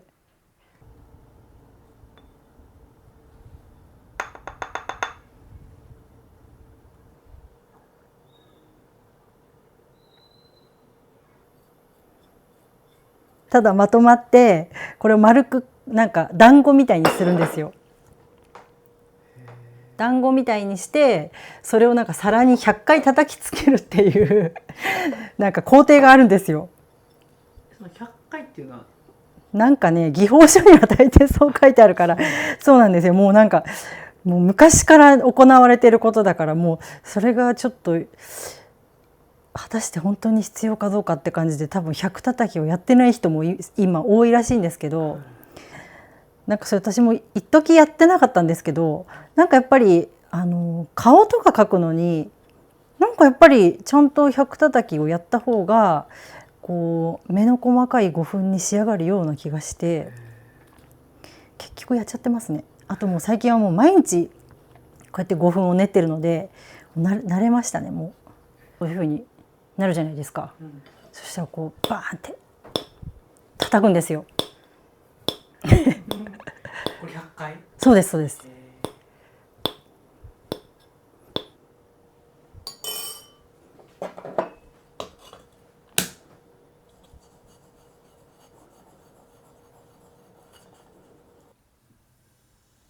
地塗りって言って絹の目を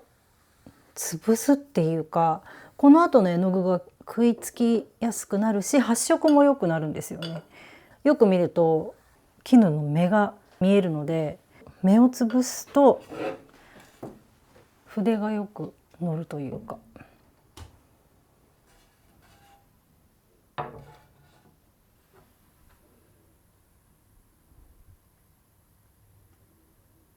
今日は背景を塗っていきます。これは泥絵の具です。泥絵の具。はい。ジュラクオードっていう天然のオードです。上澄みだけを使うんですけども、水を足していって粒子の粗い泥の成分が沈殿するので、砂粒みたいな粒子のある部分は使わずに、この上のちょっとサラサラした浮いてきてる部分だけを使うっていう感じです。これが上澄みです。背景をぼかすために今先に水を引きました。乾いたところにいきなり絵の具を塗っていくと刷毛跡がすごく残っちゃうので、リカバリーが大変です。どうしようかな。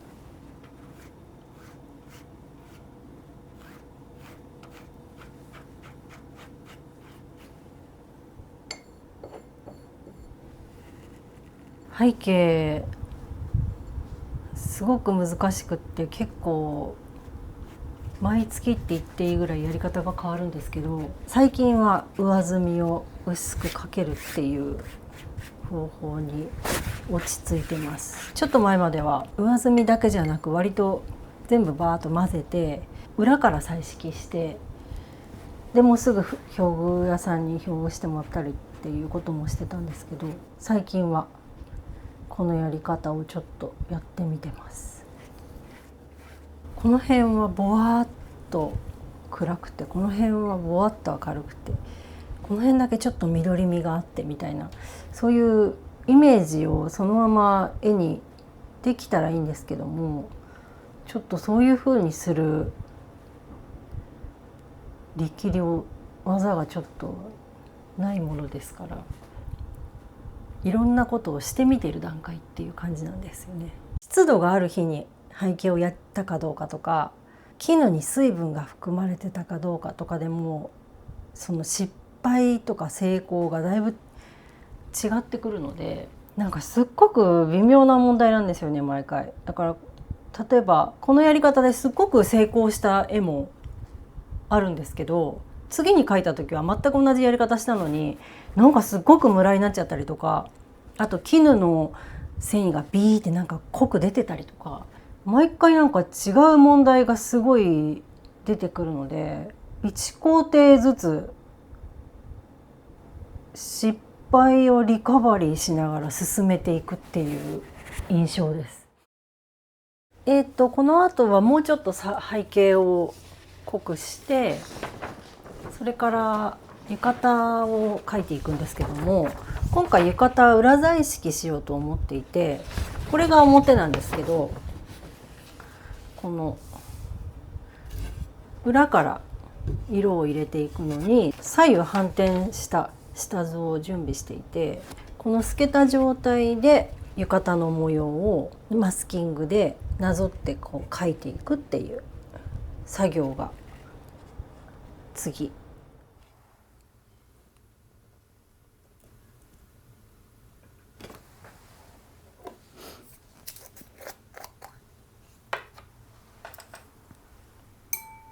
細かい絞りの模様を描くときにどうしても岩絵の具だと結構凹凸が出るなっていうのをちょっと気になっていて、着物自体がたっぷりしたちょっと重みのあるような着物だったらそれでも全然いいんですけど、もうピラピラのすごい薄い襦袢とかだと重い感じがするとちょっとなっていうのを思っていた時期に、ちょうど京都の方の先生にマスキング液絹だったら使いやすくていいですよっていうふうに教えていただいて、それで使い出したんですけども、このなんていうか、まさに染めの技法と全く同じですよね。染め物する時の糊で結局あれもマスキングをして色を刺していくっていう技法と全く同じような感じで白抜きできるわけですよね、模様のところを。着物の表現自体がすごく薄く済むんですよね。特にこれは裏彩色なので、こう表から見ると全然描いてないんだけどすごく柄が出るっていう、そのなんか効果が着物によってですけどもすごくいいなと思って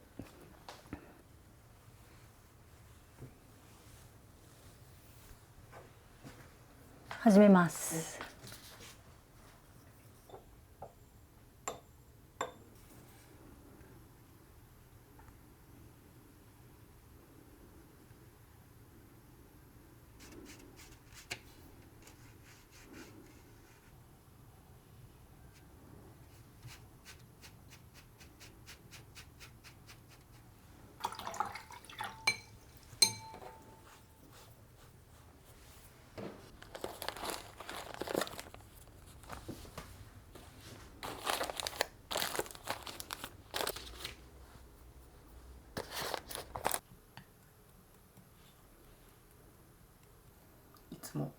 はい、色を入れていく時って、はい、どういうこと考えてるんですか？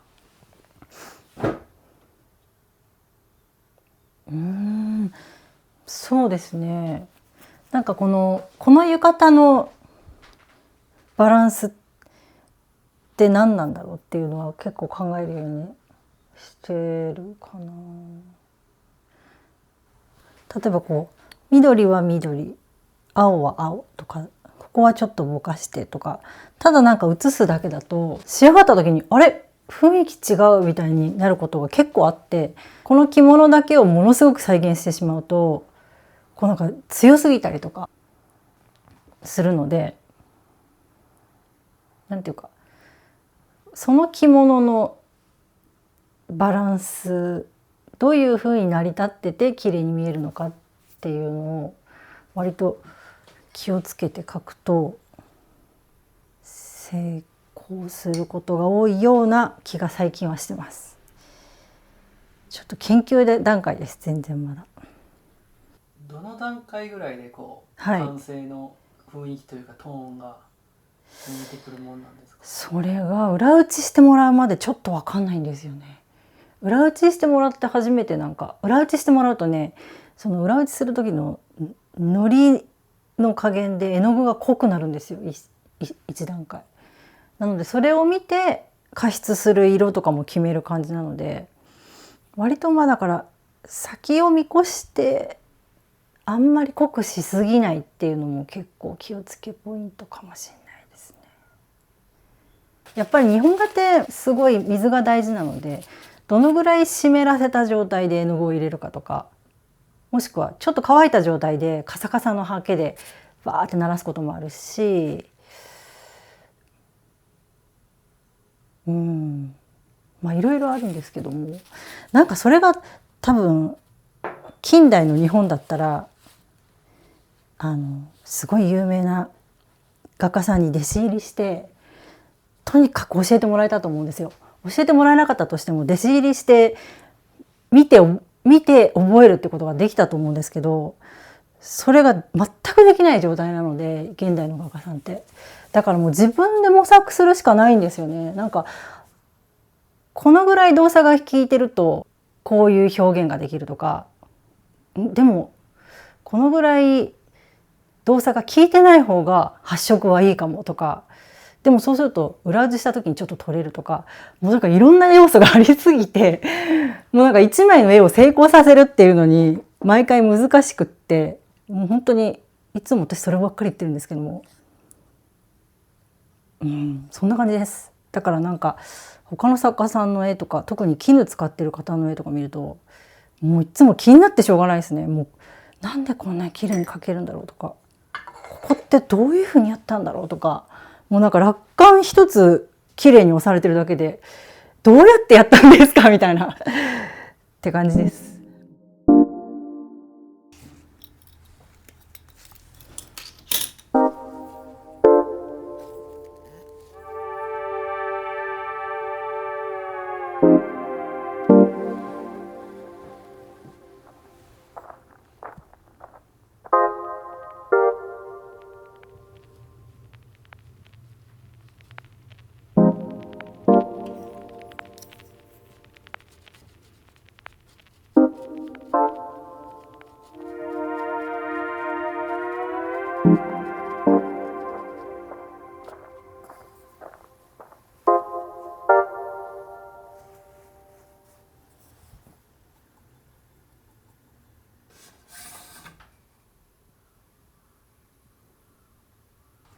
これはこういうふうに白い板をはめて表から見ると紙を裏打ちした後の発色が大体わかるんですよね、これで。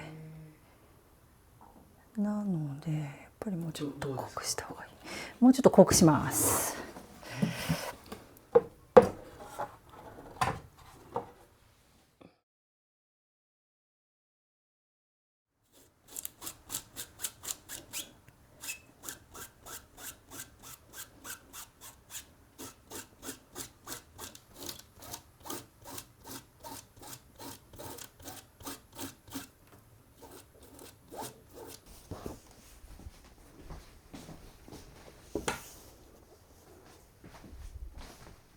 お着物が1枚あるだけですごくインスピレーションが湧くっていうか、綺麗な風景とか桜を見た時と同じようにすごくエネルギーをもらえるんですよね。その色の調和だったりとか、こう柄のバランスだったりとか、多分もう大昔から使われてきた型紙とか、職人さんがずっと受け継いできた配色とかのその調和の素晴らしさっていうのがあって、だからそのエネルギーをとにかくもらってずっと描いてきたっていう感じがしてるんですけど、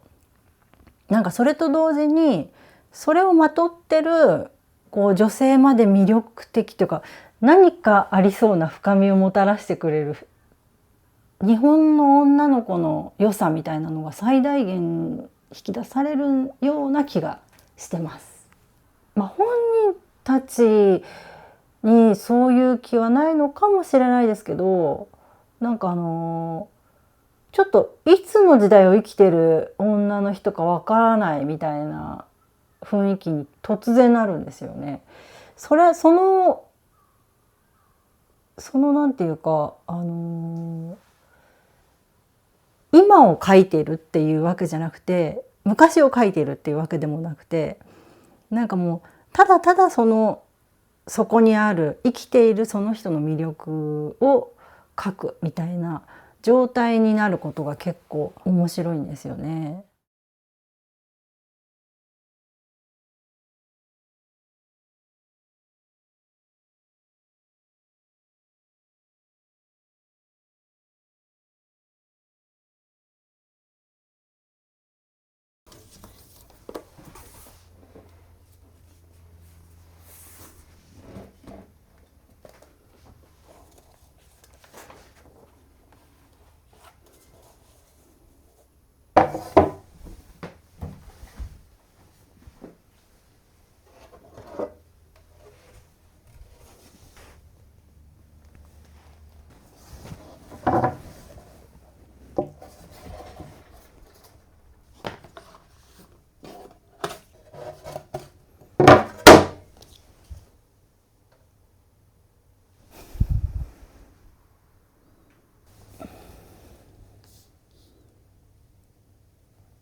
表芸さんが来るので渡します。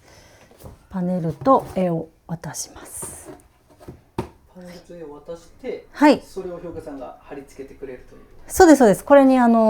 袋張りっていうんですけど貼ってくれます。貼り込んできたものを夕方ぐらいに持ってきてくださって、でそれに加筆して落管をして終わりです。はい、パネルとあと作品なんですけど、ちょっとね顔のところに少し毛が入ってるので、それをねちょっと見ていただきたいんですけど、いいですか？今、わかりました。すいません。これがちょっと目立つかなっていう感じがして、はい。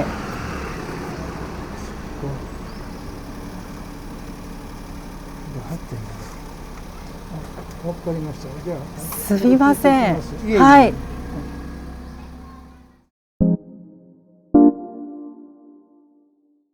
にかわとか水とかの要因が日本画の場合はその要素が大きすぎて、その難しさっていうのはもう圧倒的にやっぱり日本画ってあるんですよね。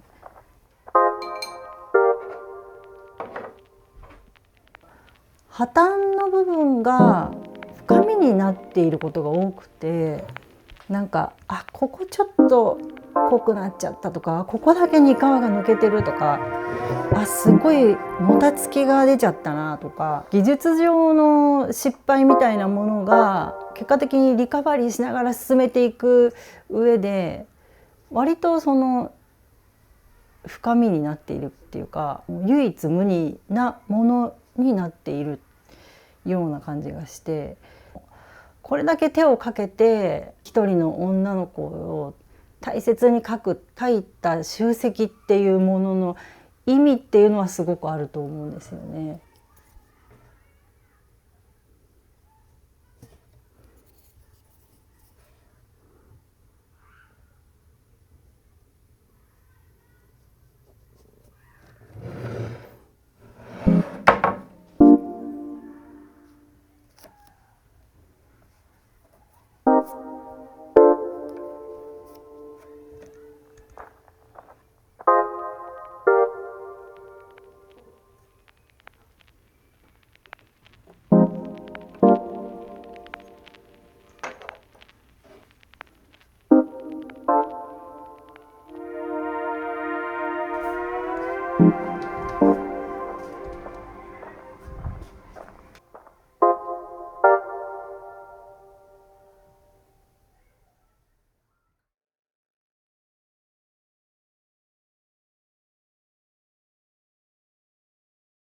松園とか清方とかそういう近代の美人画の巨匠っているじゃないですか。日本画の絵の具の操り方が尋常じゃないっていうか、日本画っていう絵の具の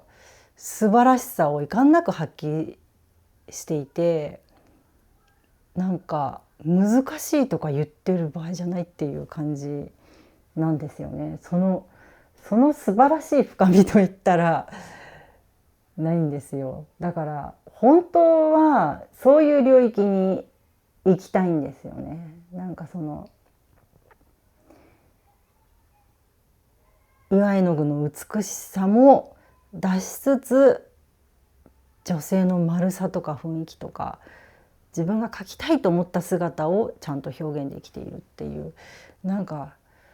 すごく単純なんですけど、やっぱりそれをしなくっちゃいけないし、それをするのがすっごく難しくって、だから他の美人が描いてる人も大抵松園とかは影響を受けたって皆さんおっしゃってますけど、もう本当にそこを目指して、あの深みを目指したいなとは思います。だからなんか私にとっての深みがどうこうっていうよりは、なんかその素晴らしいものを描いている大先輩が確かにいた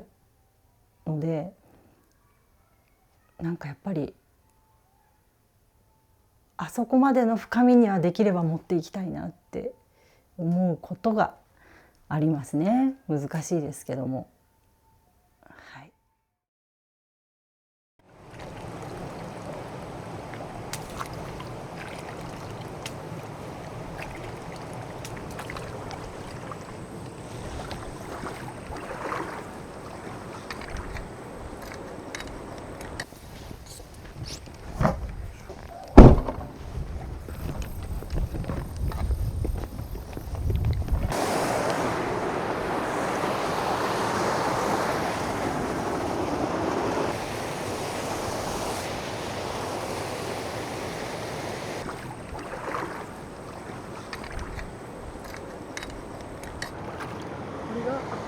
赤原イモリ。フグと同じ毒があるんですよ。素手では触らん方がいいです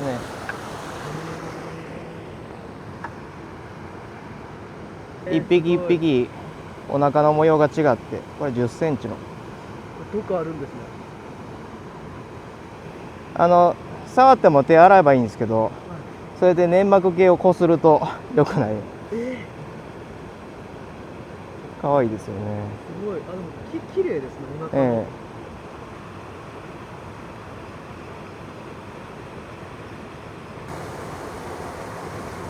これはなんていう？カワムツです。どこにでもいる魚ですね。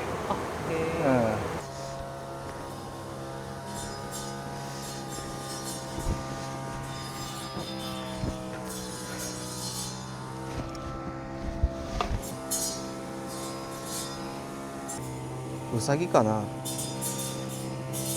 なんかの頭骨ですよね。この歯、ウサギっぽくないですよね。この歯は。イタチ、タヌキ、なんやろ。タヌキ。歯大きい。これ川に落ちたんですか？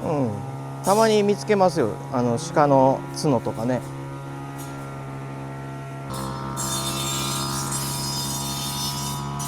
うわ、いっぱいいた。大量。沢がにいますね。これ。あら、なんだそれ。これがドンコですね。これ僕が一番好きな魚ですね。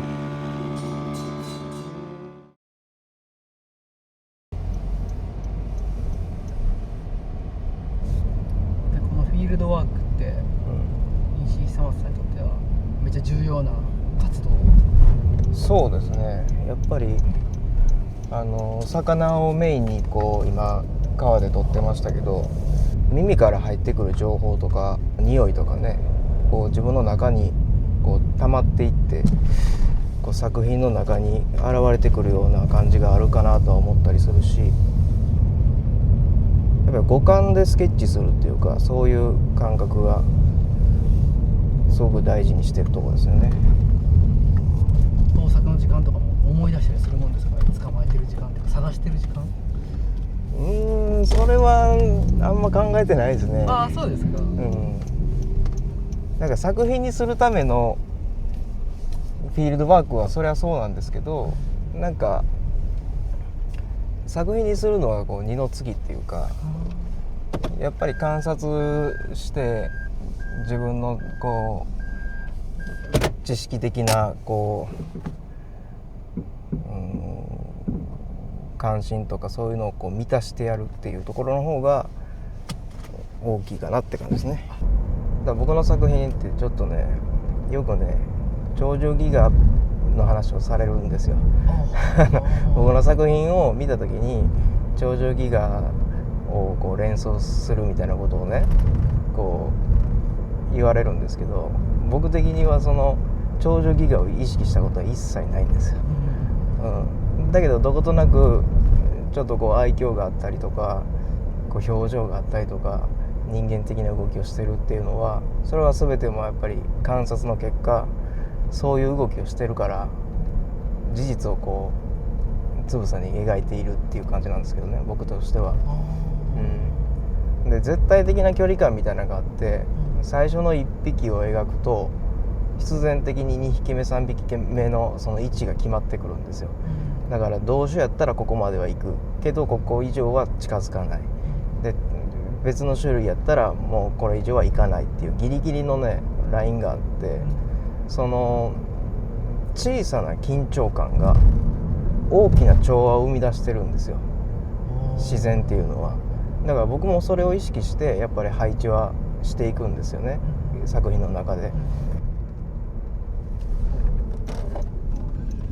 何かが今見てきていいですか？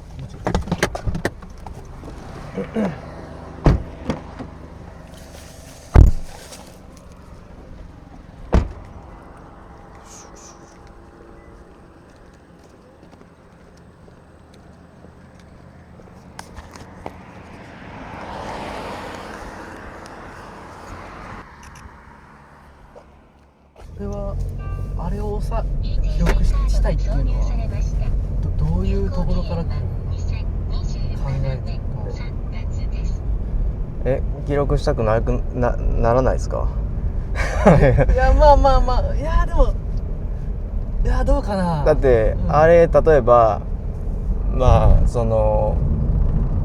いつかああいう生き物をね絵描くとするじゃないですか。でその時に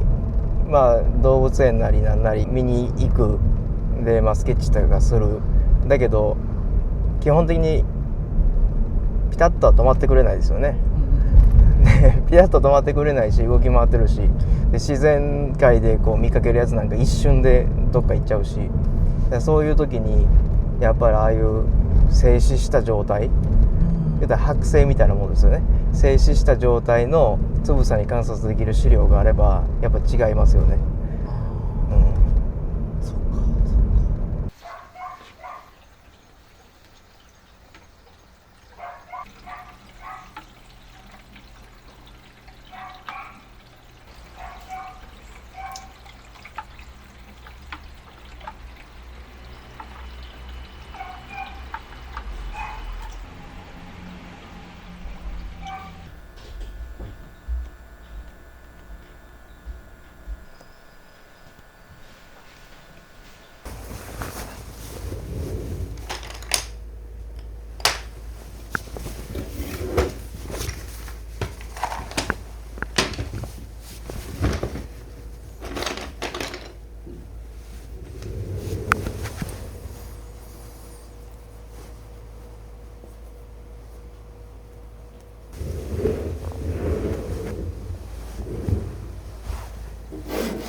僕の作品は神道の日本古来からの神道、八百万のそういった信仰であったりとか、そういったものをこう作品の中に組み合わせて入れる、モチーフと構成して入れるっていうところと、仏教的な思想、組み合わさったその神仏集合っていう考え方、研究観察している、水中世界と組み合わせて描いていくっていうことをやってるわけですけども、基本的に根幹には、観察と研究っていうものがあって、でそこにその仏教的な思想が入ってくる。で仏教思想っていうのは、僕からしたらとてもなんていうのかな、科学的な、理にかなったところが多くって、でそこが僕のその目指している論文としての絵画っていうところとすごくマッチしていくっていうところで、考えて描いてますね。いわゆるその神道は存在しないですけど、仏教っていうのは経典があって、それは仏さんのその教えっていうものを読んで理解するようにあるわけですよね。でそれを視覚的に理解できるようにしたものが曼荼羅であったりするわけですけども、僕はその論文としての絵画っていうところを追求する上で、仏教がやっているような、いわゆるさっき言ったような曼荼羅の視覚的に理解できるようにしているっていう部分と、自分がその論文としての絵画っていう部分で視覚的に自分の今まで観察してきた、研究してきたことを視覚的にこう理解できるようなものっていうところで、取り入れてやってるっていう感じですかね。はい、基本的にはその生き物が持ってる固有の色っていうのは大事にもちろんします。観察の結果って言ってるぐらいですから、そこがやっぱりずれてくるといろんなものが崩れていくと思うので、その固有の色っていうのは大事にしています。ただ自然物の色を岩絵の具で置き換えていくっていうのは容易なことではないので 100% 再現できるわけではないですけども、なるべくそういったところは意識してます。論文としての絵画って言ってますんで、絵画と言ってる以上は見る人に届きやすい、入りやすい、見やすいような導入っていうのかな、絵画として見える工夫っていうのはある程度やっぱ必要なんですよ。じゃないとただの図鑑の挿絵になっちゃうので、なので、そういったところで演出っていう部分で塗り方であったりとか色使いっていうのは決めてるところですけど、癖もあります。昔からこういう黄土系の色とかはよく使っていたところもあって、それが癖になってるってところもありますし、今日は一緒にドライブして僕の地元の風景を、風土を見てもらったと思うんですけど、で結局僕の根底にあるのはやっぱりこの生まれ育った環境なんですよね。自分が今まで見てきたもの、食べてきたもの、聞いてきた音楽、声、関わってきた人との会話の中の中身、そういったもので僕は一人の人間としてやっぱ成立しているし、僕以外の人もみんなそうやと思うんですよ。100% 理解していただこうと思ったらやっぱり来ていただいて見ていただくっていう、僕がどういうところで育ったかっていうのが一番やと思うんですけど、さっき言ったように癖もありますし、この構図にはこの色だなっていうようなところもありますし、でまた白紙の段階から今回は青色っぽい基調でやってみようかなとか、そういうこともあります。でそれはやっぱり絵画と言ってる以上は絵画の部分での役割としてやっぱり美しく見せる工夫であったりとか、受け入れやすい工夫であったりとか、そういったところによりますね。